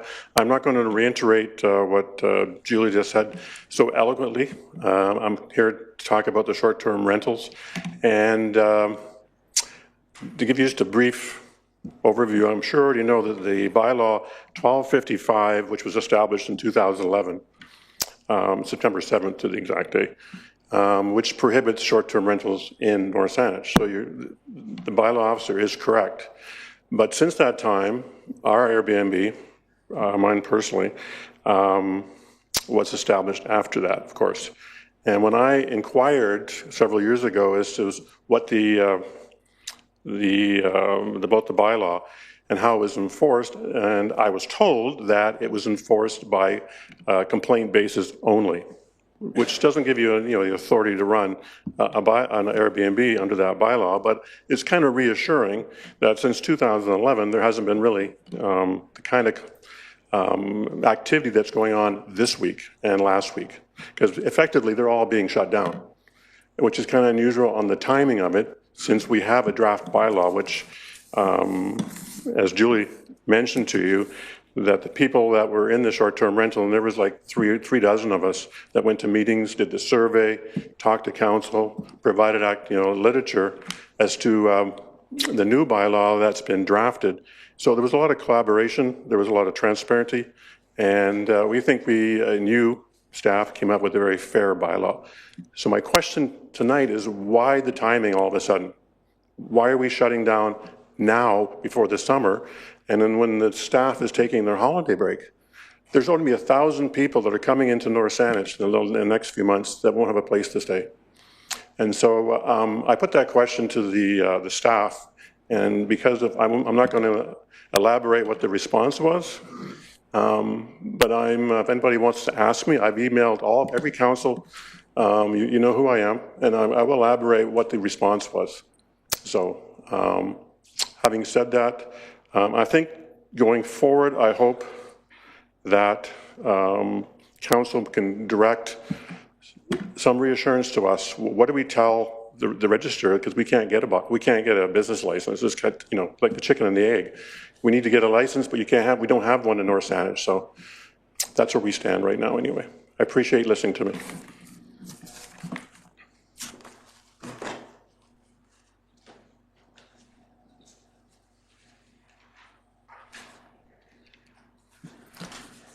Good evening. My name is Greg Warner, and I live in North Saanich. I would like to speak tonight about the advisor's report of April 2026 and the Minister of Housing's letter of June 2026. The attempt by our provincial government to impose and enforce massive urbanization for North Saanich is deeply authoritarian and unjust. It trivializes and dismisses important principles and concepts laid out in our OCP. In the advisor's report, the advisor refers to the Modus OCP planning consultant. Modus, as you recall, resigned from their engagement as OCP planning consultants after the 2022 municipal elections. The electorate of North Saanich in that election made their voices heard at the ballot box. The OCP being drafted with Modus as advisors appeared to be a cookie-cutter copy of the OCP used by a neighboring municipality. The engagement process included closed-door meetings with developers with inadequate public input and engagement. And yet, the advisor's report of April 2026 states that the Modus phase utilized structured surveys, dialogue sessions, and verified data collection. There seems to be some inconsistency that warrants further investigation before accepting the advisor's report verbatim. Contrary to what the advisor's report would suggest, if you examine our OCP, it is quite clear that it supports moderate, carefully planned infill housing, new secondary suites, and laneway and carriage homes where appropriate. But it also addresses other critical considerations, like addressing climate change, preserving forest canopy, strengthening farming and the agricultural sector to improve that dismal 5% number that was just quoted, enhancing environmental protection and preserving of rural character. It is a matter of achieving balance and a reasonable path forward with a more cautious approach to increasing population density. I will address one other troubling aspect as I have only 3 minutes and not much time left. In the Minister's letter of July 2026, the Minister states that she intends to issue 4 directives. Under enhanced reporting in Appendix B, it states that the District of North Saanich should apply to the CRD for a minor amendment to the regional growth strategy to modestly extend the urban containment boundary to include 3 development nodes. In our OCP, changing the urban containment boundary is a non-starter and is non-negotiable. So close to the end of its term, this council should not be compromising or negotiating with the minister on the urban containment boundary. What the minister contends is minor and modest does not meet the same standard as the majority of residents of North Saanich. It is a core principle of our OCP and we must stand firm. Thank you.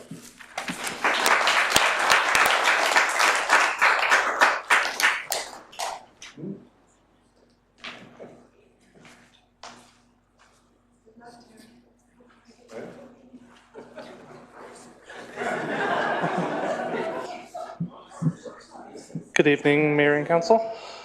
My name is Jamie Welborn. I'm Chair of the Capital Banks Peninsula Local Advocacy Committee, and I live in Sydney. I'm speaking tonight in regard to the McDonald Park Road joint project with the town of Sydney. I would like to see a simple safety upgrade for people on bikes along the existing multi-use path on the west side of the road. The path is mostly great, but it could be made better by adding elephant street markings and bike crossing signage to the crossings at Glamorgan and at the north end of the road paving project. This would allow people on bikes to legally cross without dismounting, and this would improve safety by reducing time spent in an intersection, which reduces the risk of injury. Dismounting could also be an accessibility issue for older people and those with disabilities riding bikes. My understanding is that the Streets and Traffic Bylaw Regulation 1261 would need updating to legalize the use of elephant street markings in North Saanich crossings, as both Sydney and Central Saanich recently updated or are in the process of updating their bylaws to legalize elephant feet crossings, among other changes. I hope there would be a plan to update Bylaw 1261 in North Saanich in the near future too. Thank you.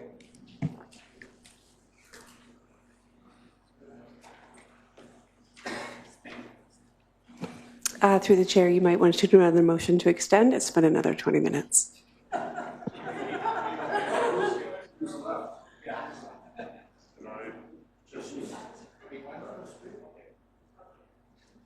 Chair, I'd like to make a motion to extend public participation by 3 more minutes for our last speaker.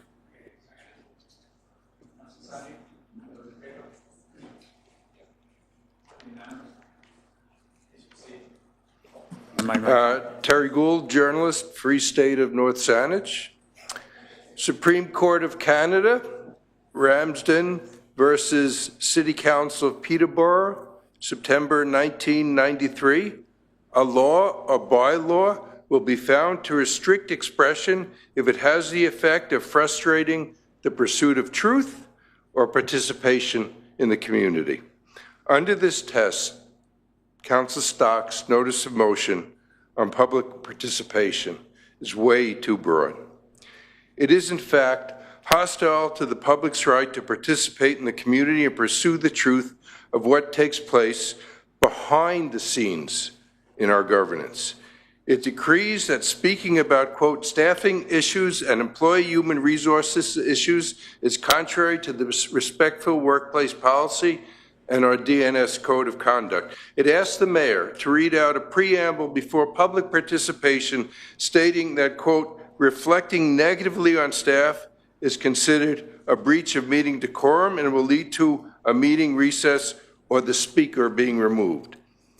While it allows for commenting on, quote, policy projects, bylaws, or agenda items, we have already seen how Councillor Stock's strictures have previously been used to shut down commentary on the Office of Bylaw and its consequences simply because staff was at the center of that debate. Indeed, it makes it impossible for the community to talk about policy, since my investigations of governance in this district make it plain that many policy initiatives initiated with staff suggestions, which is as it should be.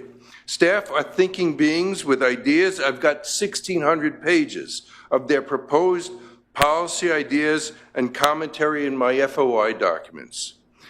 We know how Councillor Stock's notice of motion can be abused from her own words and actions regarding my use of the political term zombie bill. That whole affair made this council into a laughingstock in Victoria and Vancouver, as if we were Dayton, Tennessee, in the middle of the 1923 Scopes monkey trial. To say you are defending staff because they can't defend themselves, I'm sorry to say, under these circumstances, the height of hypocrisy.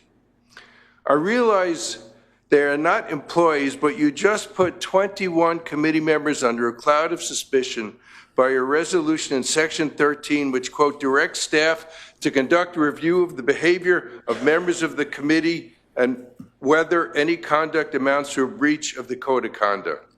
That's a direct violation of your own Code of Conduct to keep these sorts of allegations confidential until they are resolved. So, Councillor Stock, please agree to trim your motion down. The compromise would be that we just can't mention names or make clearly disparaging comments or accuse staff of possible violations of a code of conduct, as you have just done with the committees. Any more than that, you're muzzling citizens who will very likely keep reminding Council of its own hypocrisy in this matter. And as long as I've been here, I haven't heard anybody ever mention a staff by name. It's been by title.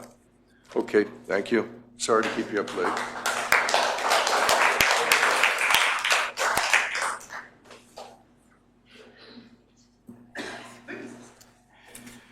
Is there anyone else who wishes to speak?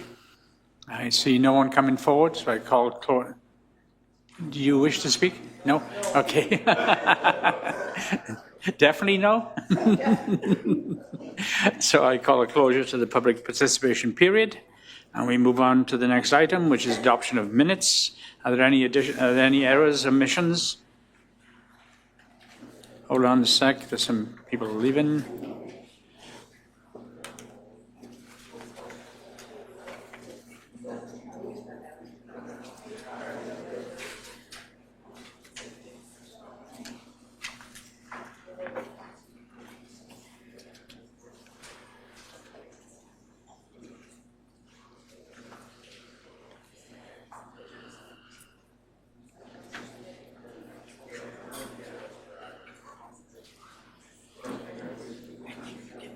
Okay.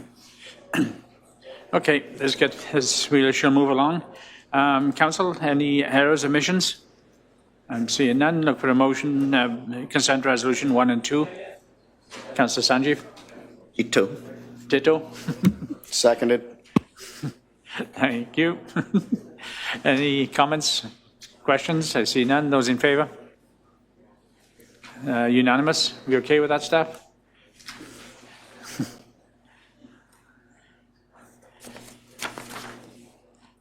Okay, we shall move right on to reports. Staff report, adoption of 2025 annual report. Staff, anything to add? Nope. Okay, thank you. So I look for a motion based on the recommendation. Okay, Councillor Stock, Secretary Councillor Di Battista. Yes, do you want me to read the staff recommendation? You can do as read. Okay, fine. Thank you. Questions, comments? Councillor Sanjeev? Thank you, Chair. I think this is, again, it's something that I've been talking about for a while. And I was hoping that this time we would have got a full report on the ISO. There is a brief mention of it, but nothing more than that. I know it's a complex situation, but at this point in time, I think the fact that we have gone over this several times, that we should be bringing in the ISO categorization of what has been going on in different departments is not present in this report. And also at the last SOFI report discussion, there was an indication that there would be ISO reference done in this particular report, which has not occurred. So for that reason, I would not be in a position to support this report. Yep. Thank you. Council, any more questions, comments? I see none. So those in favour? Those opposed? Motion carries 6-1 with Councillor Sanjeev in opposition. Item 2, which is Harvest Hub Facility and new service update. Staff? Thank you. We've put a report together for your consideration to move the operation plan for the Harvest Hub now that we're in construction mode. The building's coming along nicely. We're seeking for approval for an expression of interest, looking for an operator for the facility. We've got Darren Stott from Green Chain has helped us and supported us in putting the documentation together for the business model, as well as the expression for interest document, and he's online to answer any questions that you might have. And I'm happy to take any questions that you might have. Thank you. Thank you. Before I look for a motion based on the council recommendation, any questions, comments? Councillor McClintock? Yes, thank you. Just a few questions for the report through you to the staff.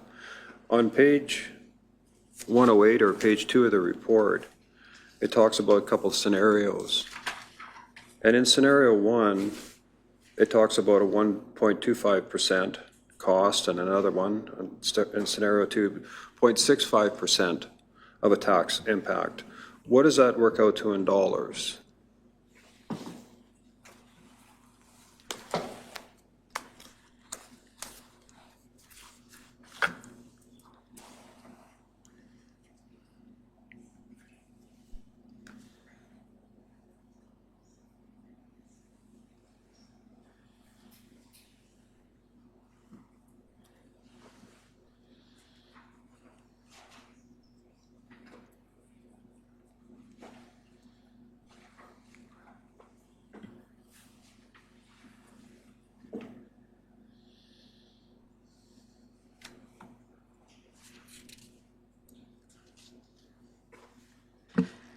I've done my math right, the 1.25% increase or tax increase under scenario 1 equates to approximately 185,000. Scenario 2 equates to 96,000. And the difference is under scenario 2,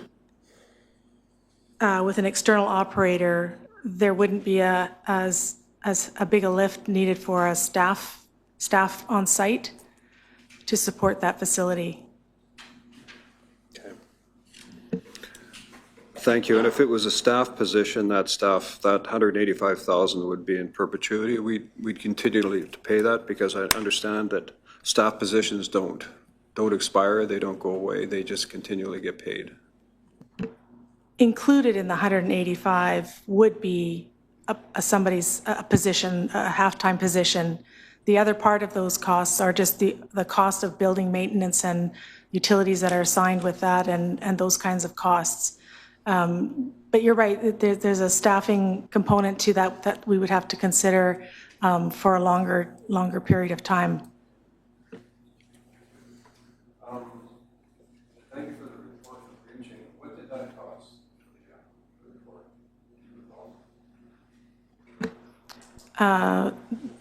The consulting work was, I believe, was 7,500, and the work's not done yet.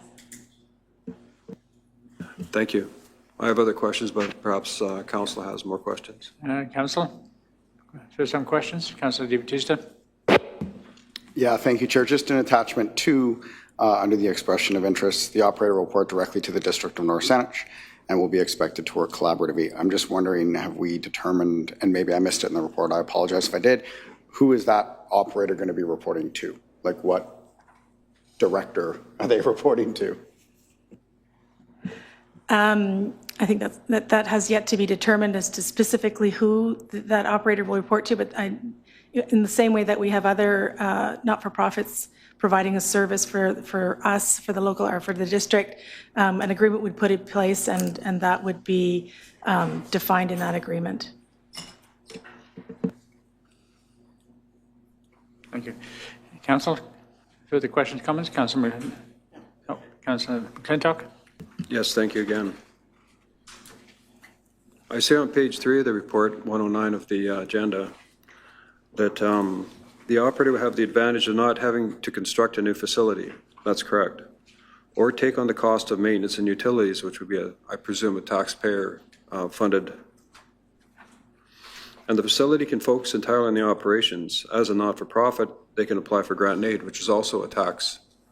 It's also paid by the taxpayer. So the operator, other than working, has zero overhead, and it's entirely placed upon the taxpayer to either provide tax or grant and aid, or the maintenance of and the utilities of the building. Would that be correct? Yes, the operator would be responsible for the operations, which would include, staffing, ensuring they meet health and safety requirements and regulations, as well as VHA and those kinds of regulatory obligations. The operating of, or the functioning of the building is something that we've budgeted within the district, as we do with our other assets. Mm-hmm.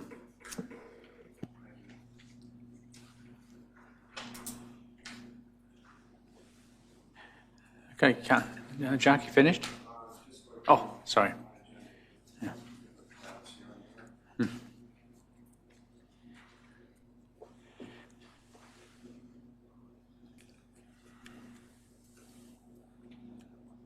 I see that we've identified explicitly primary processing activities, and then it's the consultant has added including honey extraction. Was that an afterthought, or I didn't recall that as being one of the original purposes of the hub? I'll hand that over to Darren Stott to answer that question. I believe that came out of his conversations with the stakeholders. Darren, would you like to elaborate a little bit more where that came from? Yes, absolutely. Thanks for the question. And so obviously this Harvest Hub is being built partly due to a donation from a resident as well as funding from the district. And so what we did, knowing full well that the building was going to be built, was to go out to the community, additional to what research has already done, the agricultural community, to understand how the facility would be used once it's open, being that it was actually going to be tangible now, as opposed to what would you like to use it for. And one of the things that really came back was the beekeepers, which are a lot of them. And when I say beekeepers, kind of like hobby level and small scale, that they were really looking for a space to do their honey processing. They have equipment that's shared around. They have some space that they rent out, but to have a facility like this available to them where they can store their equipment and then do their processing was ideal for them. And so we were looking at ways to obviously support agriculture, but to look at revenue generation models and to have the facility used. And that was one of the strongest that came through the engagement with the agricultural community. That plus aggregation and distribution, as well as retail, such as an online store. And then actually the processing for farmers, in particular produce farmers, actually came further down the line, and they were saying, no, it's a great opportunity, but we need to do our own business planning, we need to do our own research to see where that might lead. For us, and so we love the fact that the facility is coming online for us and to support us. We just need to kind of like understand those new market opportunities, which is exactly why the donor was building the facility. But of course, it's not something that they've kind of been planning all along, whereas distribution aggregation they had. And then obviously with the honey producers, they were really wanting a space. We want to identify other needs within the community, whether it's millers of grain or storage of specialty products that would really use the facility and start to get some revenue and use out of the building that supports the agricultural community in North Saanich. Thank you. I was only able to catch bits and pieces of that, but thank you for your reply. On to other council members. Council, questions?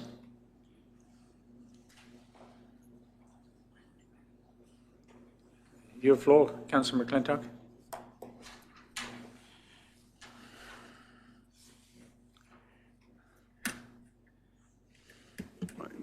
Working on the, through you to staff, working on the idea that no more than 15%, any producer can only use or occupy 15% of the facility. Could you expand on that? The original concept. Thank you for the question. Yeah, I think that will have to be worked into the expression of interest. There's some specific requirements, as you mentioned, the 15%, that the operator will have to understand how they manage to fulfill that on behalf of the district. And through you to staff, as I recall, although I don't have the legal agreement with me, the district is responsible for the operation of the Harvest Hub to a successful level, or was it something like that? Insofar as that we can't just ignore it, we have to actually make reasonable attempts at making it profitable or at least functional. Am I correct in saying that was a 2-year obligation?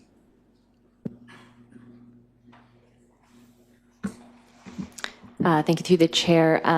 So the obligation under the gift agreement is that we operate the Harvest Hub in accordance with the guidelines in the gift agreement for 5 years.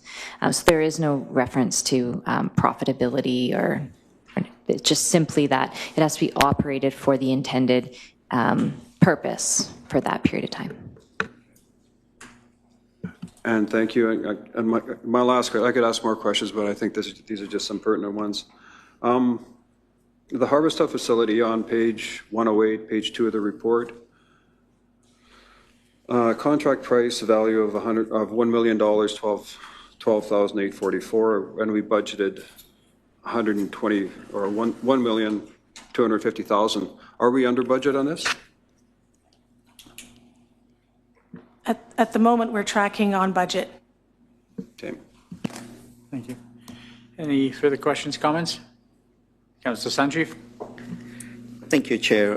Thank you for the report. Thank you, Darren, for the report as well. I have to, before I even begin on any of these things, have to acknowledge the Harvest Hub working group within the Agriculture and Food Security Advisory Committee. They have been vital, critical in their vision, in their activity, and extremely generous with their time. With them, the contribution of Barb and Ben cannot be ignored in this, and as well as the guidance from Darren. So given the range of activity that has been involved, the time that the volunteers have put into all this, I have to admire and really think that the council owes it to the community, to the Harvest Hub Working Group and the Agriculture Committee, a big thank you for what they're doing selflessly. They have been traveling to Salt Spring, to Langford in order to get different codes, observe different food hubs and the rest. So their work contribution is immensely appreciated. With regards to the funding that was raised, if I'm not mistaken, we did bring in an aspect that the Agriculture Reserve Fund would be used towards an FTE position or a fraction of an FTE position. Could the staff confirm that? Thank you. Yes, thank you. Through the chair, the operation cost of operating the Harvest Hub has been included in the budget for 2026 and is funded through the Agricultural Reserve Fund, as is some of the capital costs. Through the chair. So if I understand, that means it doesn't immediately impact any taxpayer funding, the excess taxes going up for the residents. This is coming from a special grant, that special fund that has been created from the Sandown properties, from the platform properties, however it's called. Thank you. Yes, the Agriculture Reserve Fund is structured to take 50% of the property tax revenues from the Sandown properties directly into that Agriculture Reserve Fund for special agricultural initiatives, of which the Harvest Hub meets that definition. Thank you. I would be happy to make the motion if there are no further questions. Go ahead. Okay. Recommendation that the council receive FIN-26-015 Harvest Hub Facility, a new service update for information. And number 2, approve the request for expression of interest, REOI, for an external operator to operate the new Harvest Hub service. Do I have a seconder? Sorry, I saw Councillor Marshall first. So we have a first and a seconder. Any further comments, questions? I see none. Those in favour? Unanimous. Move right on to item 3, which is McDonald Park Road resurfacing. Staff? Anything to add? Thanks. Nothing to add, but we do have our Superintendent of Public Works here, and if Council has any questions on the report. Thanks. Questions? Oh, you got questions? No, I was going to make the staff recommend. Oh, okay, Councillor Di Battista. Sorry, I have a question just through you to staff, Chair. We had somebody at public participation, I'm trying to look back to my notes, resident of Sydney, talk about, I think, this project and some sort of crossing. Is that relevant in here? They were talking about not having to dismount a bike to cross Glamorgan. Is that part of this project or no? Thank you, through the chair. No, it is not. This is independent of the multi-use path that was put in a couple of years ago. So it's a shared joint effort with the town of Sydney. The center line of McDonald Park Road defines the boundary between our municipalities. They're leading the initiative from about the pedestrian overpass to the north driveway of Canadian Tire all the way to Mills Road. And so it's really just covering, our component is center line of the road to the curb and gutter of the multi-use path. Thank you, Chair. Councillor Stock? Yes, thank you, Chair. I'd like to make the staff recommendation that council receive staff report number IS-26-011 and approve $250,000 for roadway resurfacing works to support the Town of Sydney project for McDonald Park Road improvements. Seconded. Councillor Di Battista, any further questions, comments? Councillor Sanjeev? Thank you, Chair. A question, sorry, I should have asked before the motion was made. No, it's okay. Just wanted to know, in the section of the McDonald Road, there, we are proposing this. Isn't there supposed to be a lot of development going on nearby with the U-Haul and the rest? And how would that be impacted with heavy machineries going up and down from there?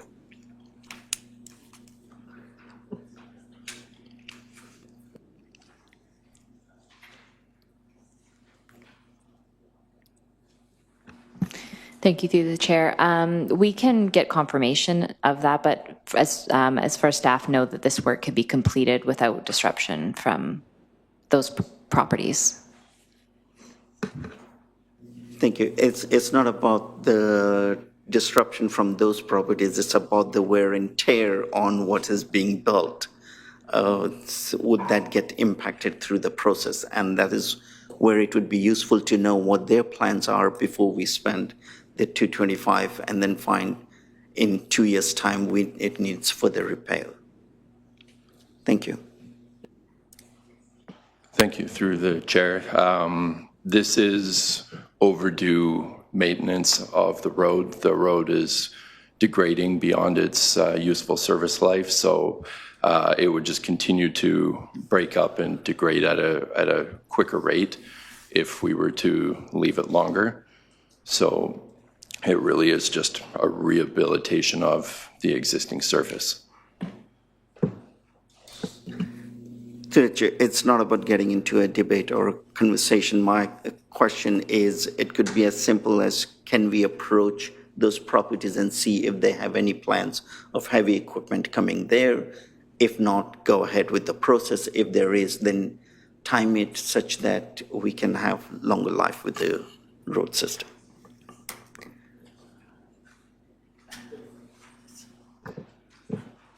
Thank you, through the chair. Yeah, we can take that under advisement. Through the chair, so would it be sufficient just to report back to council if there's any active development permits and those three? I mean, there's only one lot that's hasn't been fully developed. Correct, that would be useful. Okay. Thank you. Any further questions, comments? I see none. Those in favour? Unanimous. Move right on to item B, which is Council Liaison Report. The first one up is Councillor Di Battista. Anything to add? And if not, please motion. No, thank you, Chair. Obviously, this is related to the Federation of Canadian Municipalities conference that I just attended. Just the one thing to highlight is that UBCM, AVICC, and FCM for the last 4 years has been advocating for a new funding stream to get us away from being solely dependent on property taxes. We were making some pretty significant progress towards that regard and getting dedicated funding streams happening directly to the district. In fact, it was so encouraging at the last, we actually were expecting a report back saying we are going to get direct funding directly from the federal government for the first time in our existence. And that got completely blown out of the water at the very last second. And the comment from our premier was he's refusing to reopen the Constitution to discuss funding models for municipalities. So that has left us, unfortunately, continually holding the bag with, all of our work being funded directly through property taxes. We're not going to give up that effort and that fight. There's some great working groups that come through UBCM and FCM that I've been working with to try and get this to not be funded, because the download that happens federally and provincially to municipalities, we see it, we talk about it all the time, and yet there's no money that comes with that download. So the reason I attend a lot of these events is to go to those meetings and do that advocacy. I was really hoping to come back with a good answer, but unfortunately we did not, but the work will continue. So other than that, this was in Edmonton. There was a lot of great sessions, especially related to AI and how AI can be implemented. There were some really good climate sessions that I attended. But yeah, highly worthwhile conference this year, for sure. So other than that, I'll just make the recommendation to receive the report for information. Thanks. Seconded, Councillor Stock. Any further questions, comments? I see none. Those in favour? Unanimous. Move right on to item C, which is committee reports. And we got three, well, I don't know about Board of Variance, but I'll start with the community planning. Councillor McConkey, anything to add? Thank you, Chair. No, I would just like to mention, though, that through the process of the meeting of June 9th, the committee did pass the following motion. The Community Planning Advisory Committee recommend that Council not support the current proposal regarding the recreation facility in Central Saanich on the basis that the project requires more consultation with residents to explain the costs, benefits, and implication for Council's comfortable supporting the facility, and that motion carried unanimously. And I would just like to make the motion to receive the report from June 9th, 2026 for information. What I'll do is I'll go to the liaisons, and then we'll look for one more consent resolution at the end. Is that okay? I'm good with that. Thank you. So now we go to the agriculture and food security. Councillor Sanjeev, anything to add? Thank you, Chair. No, I think there have been a robust discussion that has been ongoing, especially with regards to the harvest hub and the new policies. So nothing to add. Thank you. Councillor Marshall, anything to add? No, nothing to add. Okay, so I look to one of you to bring a consent resolution on items 1 to 4. Sorry, Councillor Marshall, okay. Okay, consent as read? Sure, yeah, as read, I'll move that. Okay, thank you. Seconded? Councillor Sanjeev, any questions, comments? I see none. Those in favour? Unanimous. Move right on to item 9, which is a bylaw. I better make sure I'm not missing anything. Excuse me. Okay, the bylaw. This is the North Saanich Council remuneration bylaw, and this is a motion recommendation of adoption. So, Council, any questions, comments? Councillor Marshall. Yes, thank you. Just the same comments I've made at previous council meetings. I appreciate all the work that the working group did. I know that their recommendation is different than this. I know they wanted it phased in over time, so I won't support it. I think it should just be phased in over time. Okay, thank you. Further questions, comments? Councillor McConkey. Thank you, Chair. And yes, I spoke to this as well, and I agree with, thank you very much for the committee and the staff for doing the work on this project, but the recommendations of phased in were not followed. I think in today's times, the average collective bargaining contract's going for about 3%, so to accept a 29.9% increase is something that I can't get behind. Thank you. Thank you. Further questions, comments? I see none. I've got to look for a motion based on the recommendation. Councillor Di Battista. Thank you, Chair, that the North Saanich Council remuneration bylaw number 1608, 2026 be adopted. Thank you. Seconded. Councillor Stock. Any further questions, comments? I see none. Those in favour? Oops. Those opposed? Motion carries 4-3 with Councillor McConkey, Councillor Marshall and Councillor Sanjeev in opposition. And move right on to item B, which is North Saanich Automated Voting Machines Authorization Bylaw number 1607. Staff, anything to add? Nope, simple one. I look for a motion based on the recommendation. Sorry, Chair, I've got a few questions. I'm going to come to questions. Okay. Councillor Di Battista, seconded. Councillor Sanjeev. So we've got a motion on the floor. Questions, comments? Thank you, Chair. A couple of questions. We have heard so much about electronic voting machines and the rest. What guarantees are being given for this particular machine? Are they part of the same issue that has plagued the world about the voting machines. And how do we know what testing is done, what model they are, who authenticates their zero error basis? Through the chair, I would have to get back to you with that information. I don't have it on hand right now. This company is the company that the district uses for the automated voting machines, the tabulators.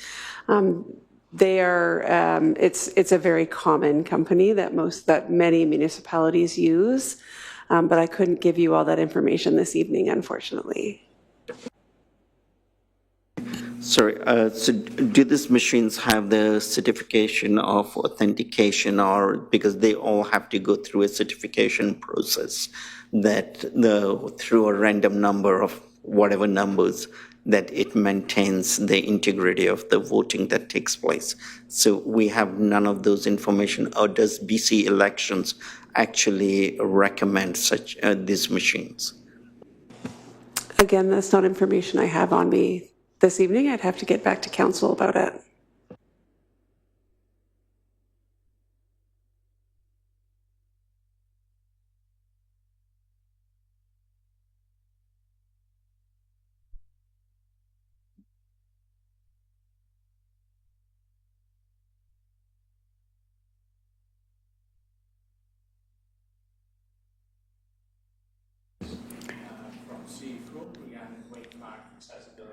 Just through the chair, sorry, reminder that we moved 11B into new business. That was to be addressed at this time before we got into correspondence.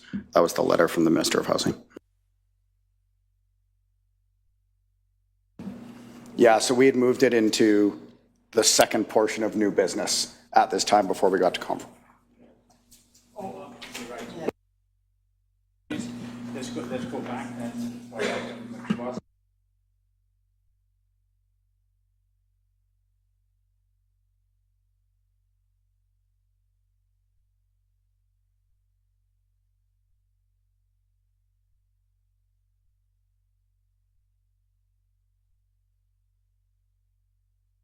It's not on. Councillor McConkey. Thank you, Chair. I was just wondering if there was audio or problems or if the mics weren't on. So thank you for turning your mic on. Right. Councillor DeBattista. Yeah, I guess I'll just get the conversation going since we got to talk about it anyways. Yeah, just at a very high level, I'm going to say that in my conversation or in my meeting with CBRE, who was the special advisor, I just want to say that one of the conversations that regularly came up for at least me was ensuring that any development that occurred was occurring outside of the rural areas of North Saanich, in serviced areas, and again, promoting and protecting our agricultural areas. So I realize that there's some directives and I realize that there's some recommendations in here, but what I just wanted to highlight is the fact that even they recommended and advised, they acknowledge that we have a certain portion of our community that shouldn't and can't be touched, right? And so they've steered well clear of that, which I do appreciate. I mean, some of the things that when I look at some of the maps and some of the things that they've talked about, because there's the CBRE report and then there's the directives, and those are actually very different things. So just so the public is aware, I mean, we do have 4 mandates, directives, a lot related to our zoning bylaw and our OCP, which we're going to continue to discuss and debate. But I just wanted to highlight for the people, because it was a concern of mine as well, is making sure they didn't touch our communities, like our Ardmore community, like our Land's End community, like our farming communities, and that's been avoided. So I just wanted to highlight that. As far as kind of comments or, response to the housing minister, one of the things that was highlighted for me was this, the inclusion of, and it wasn't even really included, it was just the map that included the Dean Park Estates. But that's actually not in the report here. That's I can't remember the term they used, should or suggested that we include, should apply to the capital regional districts for minor amendments in the regional growth strategy. And they included that map. I do struggle with a lot of that area being included, especially the registered area of Dean Park Estates. That being said, there's so few properties in there that would actually be affected by it. I have to question whether the juice is worth the squeeze of actually fighting back on that part of the map, because there's just so few properties that would be affected by it. But maybe that'll be my comments for now, just to get the ball rolling. Thank you, Chair. Thank you. Councillor, further comments?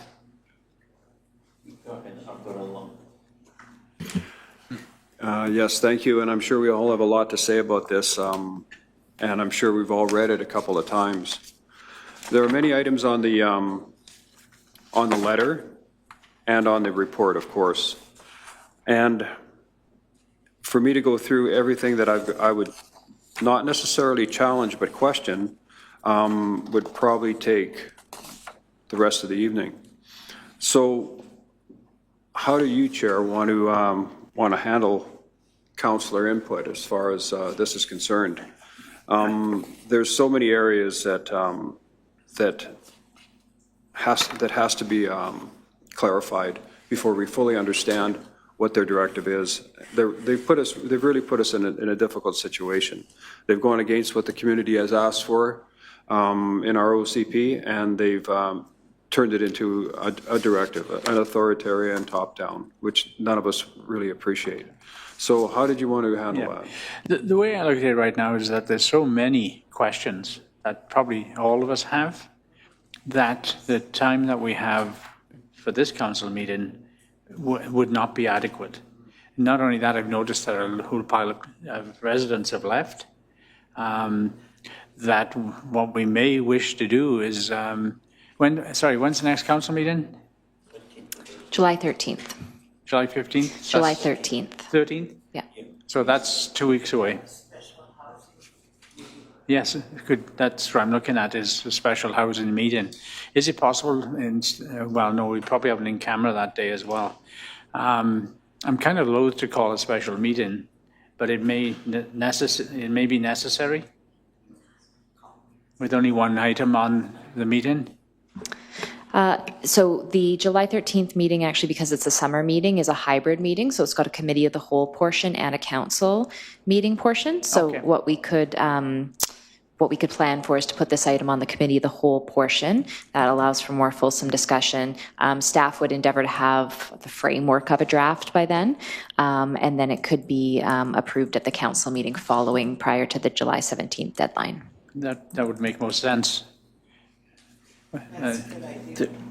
Through the chair, I think it might be useful to have a special meeting on a cow just for this, because otherwise it's going to interfere with other activity that we're going through. On 13th, there's an in-camera as well as other items that would be on it. So at least it then gives us a better understanding of what the community's ask is, how we view the the letters, and the staff can then incorporate that into whatever report they bring forward on 13th, and then it goes. Because 17th of July is when the answer has to be sent. When does the cow start? Through the chair, the cow typically, as regularly scheduled, would start at 7, but we could endeavor to do an earlier start time for the committee of the whole. We don't currently have anything else, I don't think, slated for that committee of the whole, so it could be dedicated to this item. An earlier special committee of the whole would be challenging, just because of our agenda publishing deadlines. So that would, so we already have a regularly scheduled committee of the whole on July 13th. And we could have that full part of the committee of the whole meeting dedicated to this item. Sure. Is there a planned in-camera that day? Through the chair, yeah, there could be. We're not sure if there's any items right now. Okay. I know one of the problems, if we start an in-camera, as an example, it's at 4 o'clock, that some council members may not be able to attend, which is something we won't want to do. But I certainly agree that the entire cow should be dedicated to this housing initiative. I wanted to call it an initiative, but that's the wrong word. Through the chair, and it would still allow adequate time that, any feedback during that could be simply, that direction could be given to staff, and then we would, like we've done in the past with responses to the ministry, integrate that feedback. I believe I usually distribute it out to all of council, and then we send it off. So we'd still have time, adequate So time. even if we started at 5 o'clock, and if there was an in-camera, the in-camera could be done after that meeting.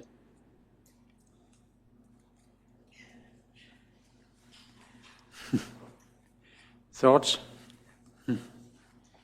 And just, oh, sorry, Sanjeev, go ahead. Go ahead. Since you've opened that window, I would say call in a special meeting where we discuss just this. Then there is adequate time to incorporate the comments into the report. And then on the 13th, we get to see what the letter will be drafted to the minister. Are you talking about a meeting before the 30th? Correct, yes. Staff can't do that in time. So the 13th I thought we is the can date. call in a special meeting. Through the chair, we will likely have staff issues calling a special meeting before the July 13th, like we're heading into summer. So I would have to understand what date. We have very limited staff to call a special open meeting at this point between now and July 13th, in addition to agenda publishing deadlines that are quite tight. I think we force it for the 13th. It's just a question of what time we start. Chair, all I would put on the floor is that we receive the correspondence for information, and we direct staff to put this on the agenda item as the sole agenda item for our committee of the whole on July 13th. Yeah. Okay. Through the chair, and I might just add, it would be helpful, and this would be helpful for staff, is possibly that council document or write out their areas that they'd like to provide feedback on. If that can be provided to staff ahead of time, I can always present that for discussion. We'll have it all so that everyone knows what areas they'd like to provide some feedback on, and then we can have a fulsome discussion at the committee, the whole meeting. I just would put that out there. I'm happy to do that and present that with our staff draft response as well. And I will note that staff are actively also working on trying to understand what some of these directives entail, and so we'll bring as much as we have available for that 13th meeting. Okay. Councillor Stock? Yes, Chair, through you to staff, do you think it would be a good idea to have a meeting on housing between now and the 13th? But we got the problem with staff. Oh, okay, all right. We're into the summer months. And just, Chair, maybe to assist staff that in that motion, so we received the correspondence dated June 16th, because it hasn't been seconded, so I'm just going to throw it out there again. We received the correspondence dated June 16th for information. We direct staff to include this as the sole agenda item on the committee of the whole, and that council endeavor to provide conversation or points of clarity or recommendations for alteration or inclusion into the letter to staff by July 6th. And that way it's in time for publishing. Is that okay, staff? Does that make sense? Did I get the date right? Yeah. Have a seconder? Okay. Yeah, I'll second. Councillor Stock? Any further questions, comments? Councillor McClintock? Just to advise council and staff that I'll be out of the country on that date, so I'll make sure that I have my recommendations to staff. Okay, excellent. Councillor Sanjeev? Through the chair, I'm just worried that we're not going to have enough time to process the feedback that we'll get from the community. We have gone through a very extensive OCP process, which has had lots of engagement. And at this critical stage, it would also be useful to do the same kind of service of having further engagement with the community. That's my concern that I have. I understand the staff feels that they don't have the capacity right now to do it, but even if we did it a day before the 13th or the 11th, the 13th might be a Friday, as Mondays, pardon me, so Friday before that, it would help to create additional input from community members. That's where I feel we owe it to the community. This is a sensitive issue. This is an urgent issue. This feeds into the zoning bylaw that's going to come soon as well. Thank you. Okay, we have a motion on the floor. I don't see a second motion. Councillor McConkey. Sorry, Irene's got her hand up. Thank you, Chair. And I echo Councillor Sanjeev's concerns. This is something the community's been dealing with for literally years as far as the OCP process itself. I feel this is a rush. I do appreciate staff constraints. However, this is, in my opinion, far too big of an issue for us 7 members of council to just send our thoughts to staff and have them draft something and then start basically negotiating at that point. I think it's critical that the community has their feedback, and I think we need to move heaven and earth in trying to accommodate that. So I wouldn't be in favor of what's been proposed. I think we have to allow the community more time, and hopefully we can pull this together somehow. Thank you. Further questions, comments? I don't see any. We have a motion on the floor. Those in favor? Those opposed? Motion carries 5-2 with Councillor McConkey and Councillor Sanjeev in opposition. We go back to item A, which is correspondence from C. Froome. Any questions, comments? Look for a motion. Obviously, is to receive, and any further.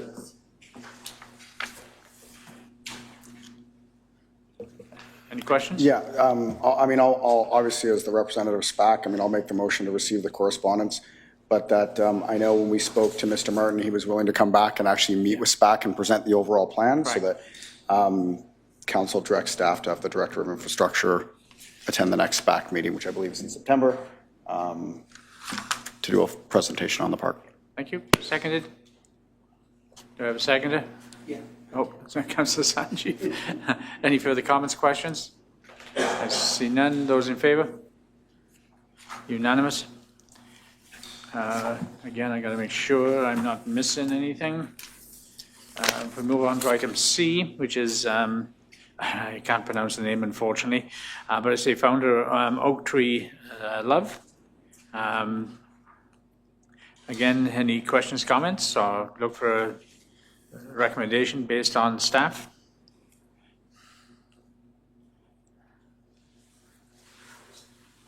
Just a question through you to the chair. Are you aware of any other conflicts on October 15th? There's a request to illuminate the municipal hall, and I'm just wondering if we have the ability to do that with the appropriate lighting, and is there another conflict on that day? Staff?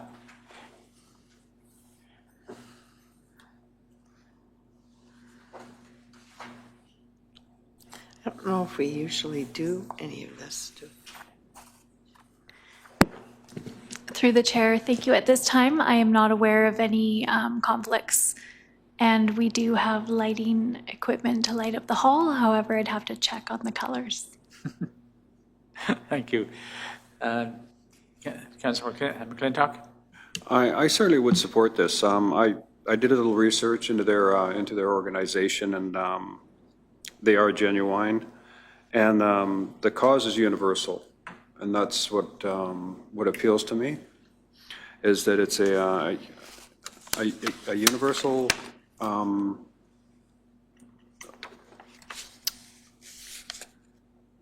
type of, I'll call it an event, but I'm not downgrading it to an event. It could cross all boundaries.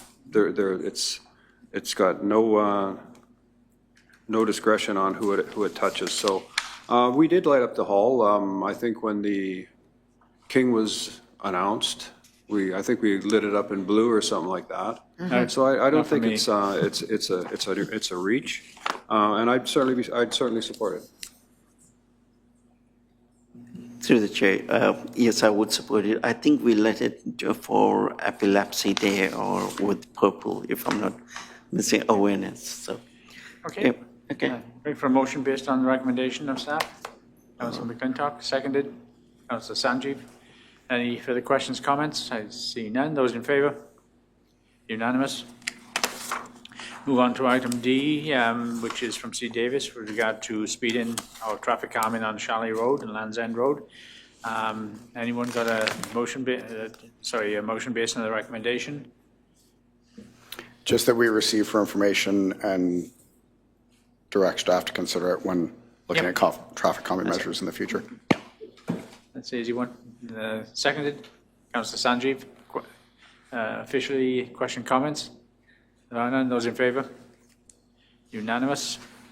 Now we move on to a late item, which is item E, which is appears to be some letters with regard to what number of people at the public participation we're talking about is short-term license requirements. Chair, for that particular part, because it's a consent, there are a couple of letters in that. Could we actually direct staff to think of deferring their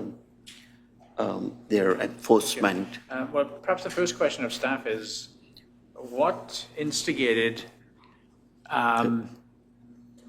the licensing issue for these residents in North Saanich? Because if, you know, they've been operating for many, many years with no problems, and then all of a sudden there's these letters of no business. Yes, Your Worship, these letters of non-compliance, but basically the province has new regulations in effect, and the non-compliance standard that some of these properties used to enjoy, they can no longer enjoy because of the changes at the provincial level. Yeah. And so that's why these non-compliance letters are going out. But the simple response to that is that, is it the district, for whatever reasons, delayed in meeting the requirements of the new provincial requirements? And if that's the case, why didn't we simply defer it? Because, again, they might instantaneously be in non-compliance. What's the harm in giving them 6-month reprieve or 3-month reprieve until we can catch up with them on our bylaws? Sure. Oh, staff. Sorry. Thanks to the chair.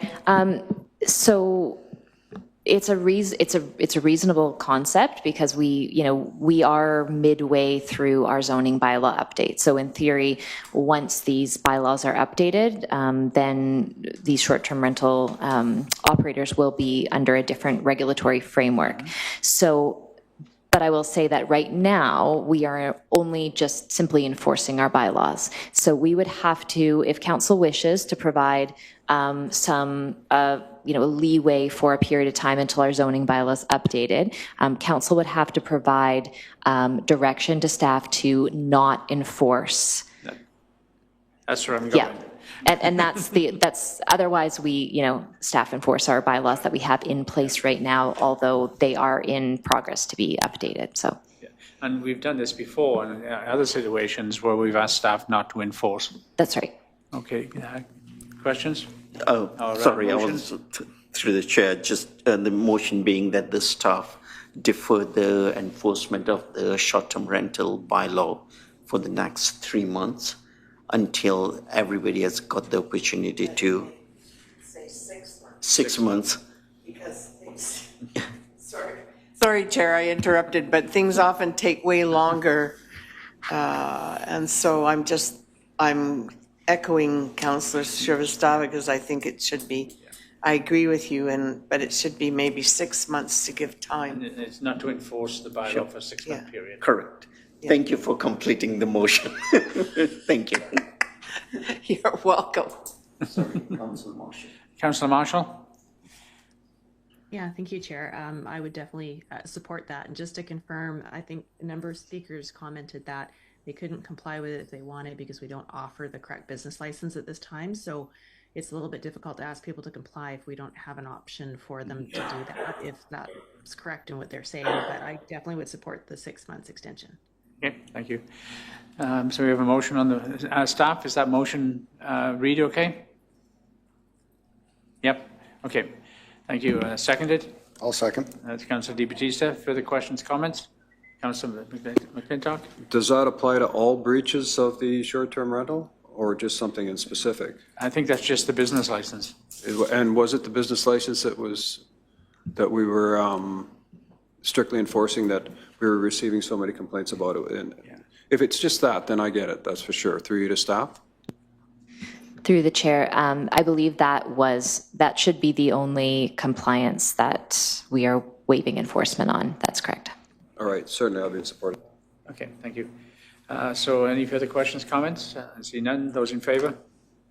Unanimous. Do we have any more on item 11? Nope, that's just those correspondence.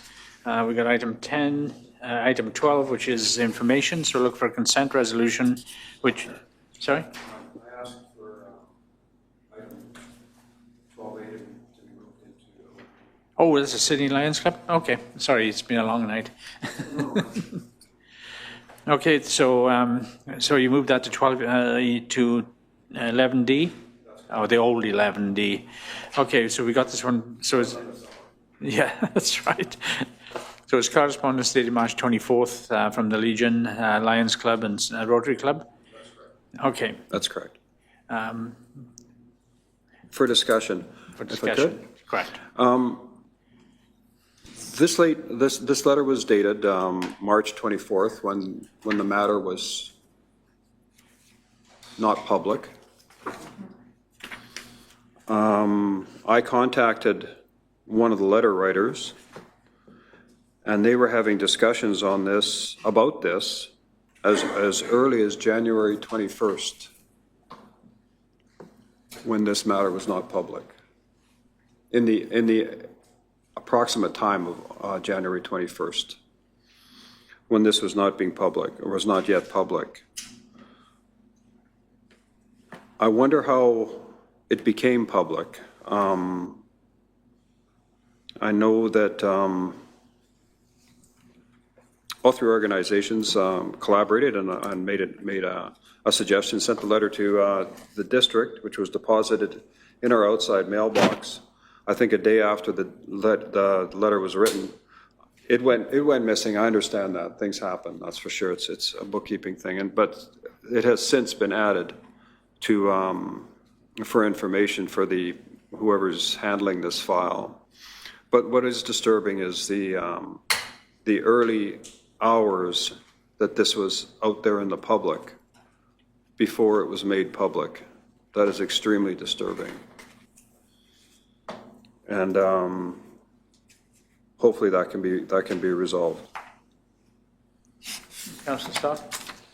Yes, I have spoken to the representatives, and I really didn't even know that they were being spoken to about this. I mean, I'm not saying it's not a good idea, but I think that council should have approved this, to reach out to these organizations. Sorry, which organizations? The Ryan Tralford with the Legion, the Sydney Lions Club, and the Sydney Rotary Club. But we didn't know that. But the question becomes was there outreach from any councillor? And perhaps that can be answered. Well, I'm not sure, but they're writing back, I don't know. It says, it has come to our attention that Councillor Shrivastava, on behalf of North Saanich, is working with the Centre of Plant Health. Anyway, I also, my secondary questions, very quick. The CFUW doesn't operate activities for seniors, and I know Councillor Shrivastava is very concerned about seniors and their activities. But from this letter, it appears that these three groups want to use it, the pavilion that is, as a place for them to have their activities. So I'm wondering how that fits with Councillor Shrivastava and our council's notion. Anyway, it doesn't have to answer tonight. We can do it another. Through the chair, I think I'll reserve my response for now. I will give, there are three organizations I have not reached out to. They reached out to me. Oh, okay. That's where the difference is. Thank you. Yeah. Councillor Di. Thank you, Chair. Because this is now for information and consideration, can I make a motion that we receive this letter dated March 24th for information, and that we direct staff to keep this on file until any further determinations made about a lease agreement or anything else, and then it be brought forward for consideration at that time? Yeah. I think there's an answer. Seconded? Councillor Stock, further questions, comments? None? Those in favor? You, opposed? Nope, unanimous. Now I finally get to the consent resolution that I wanted to do. Sorry that we had that. But there's hardly any items there, so a consent resolution being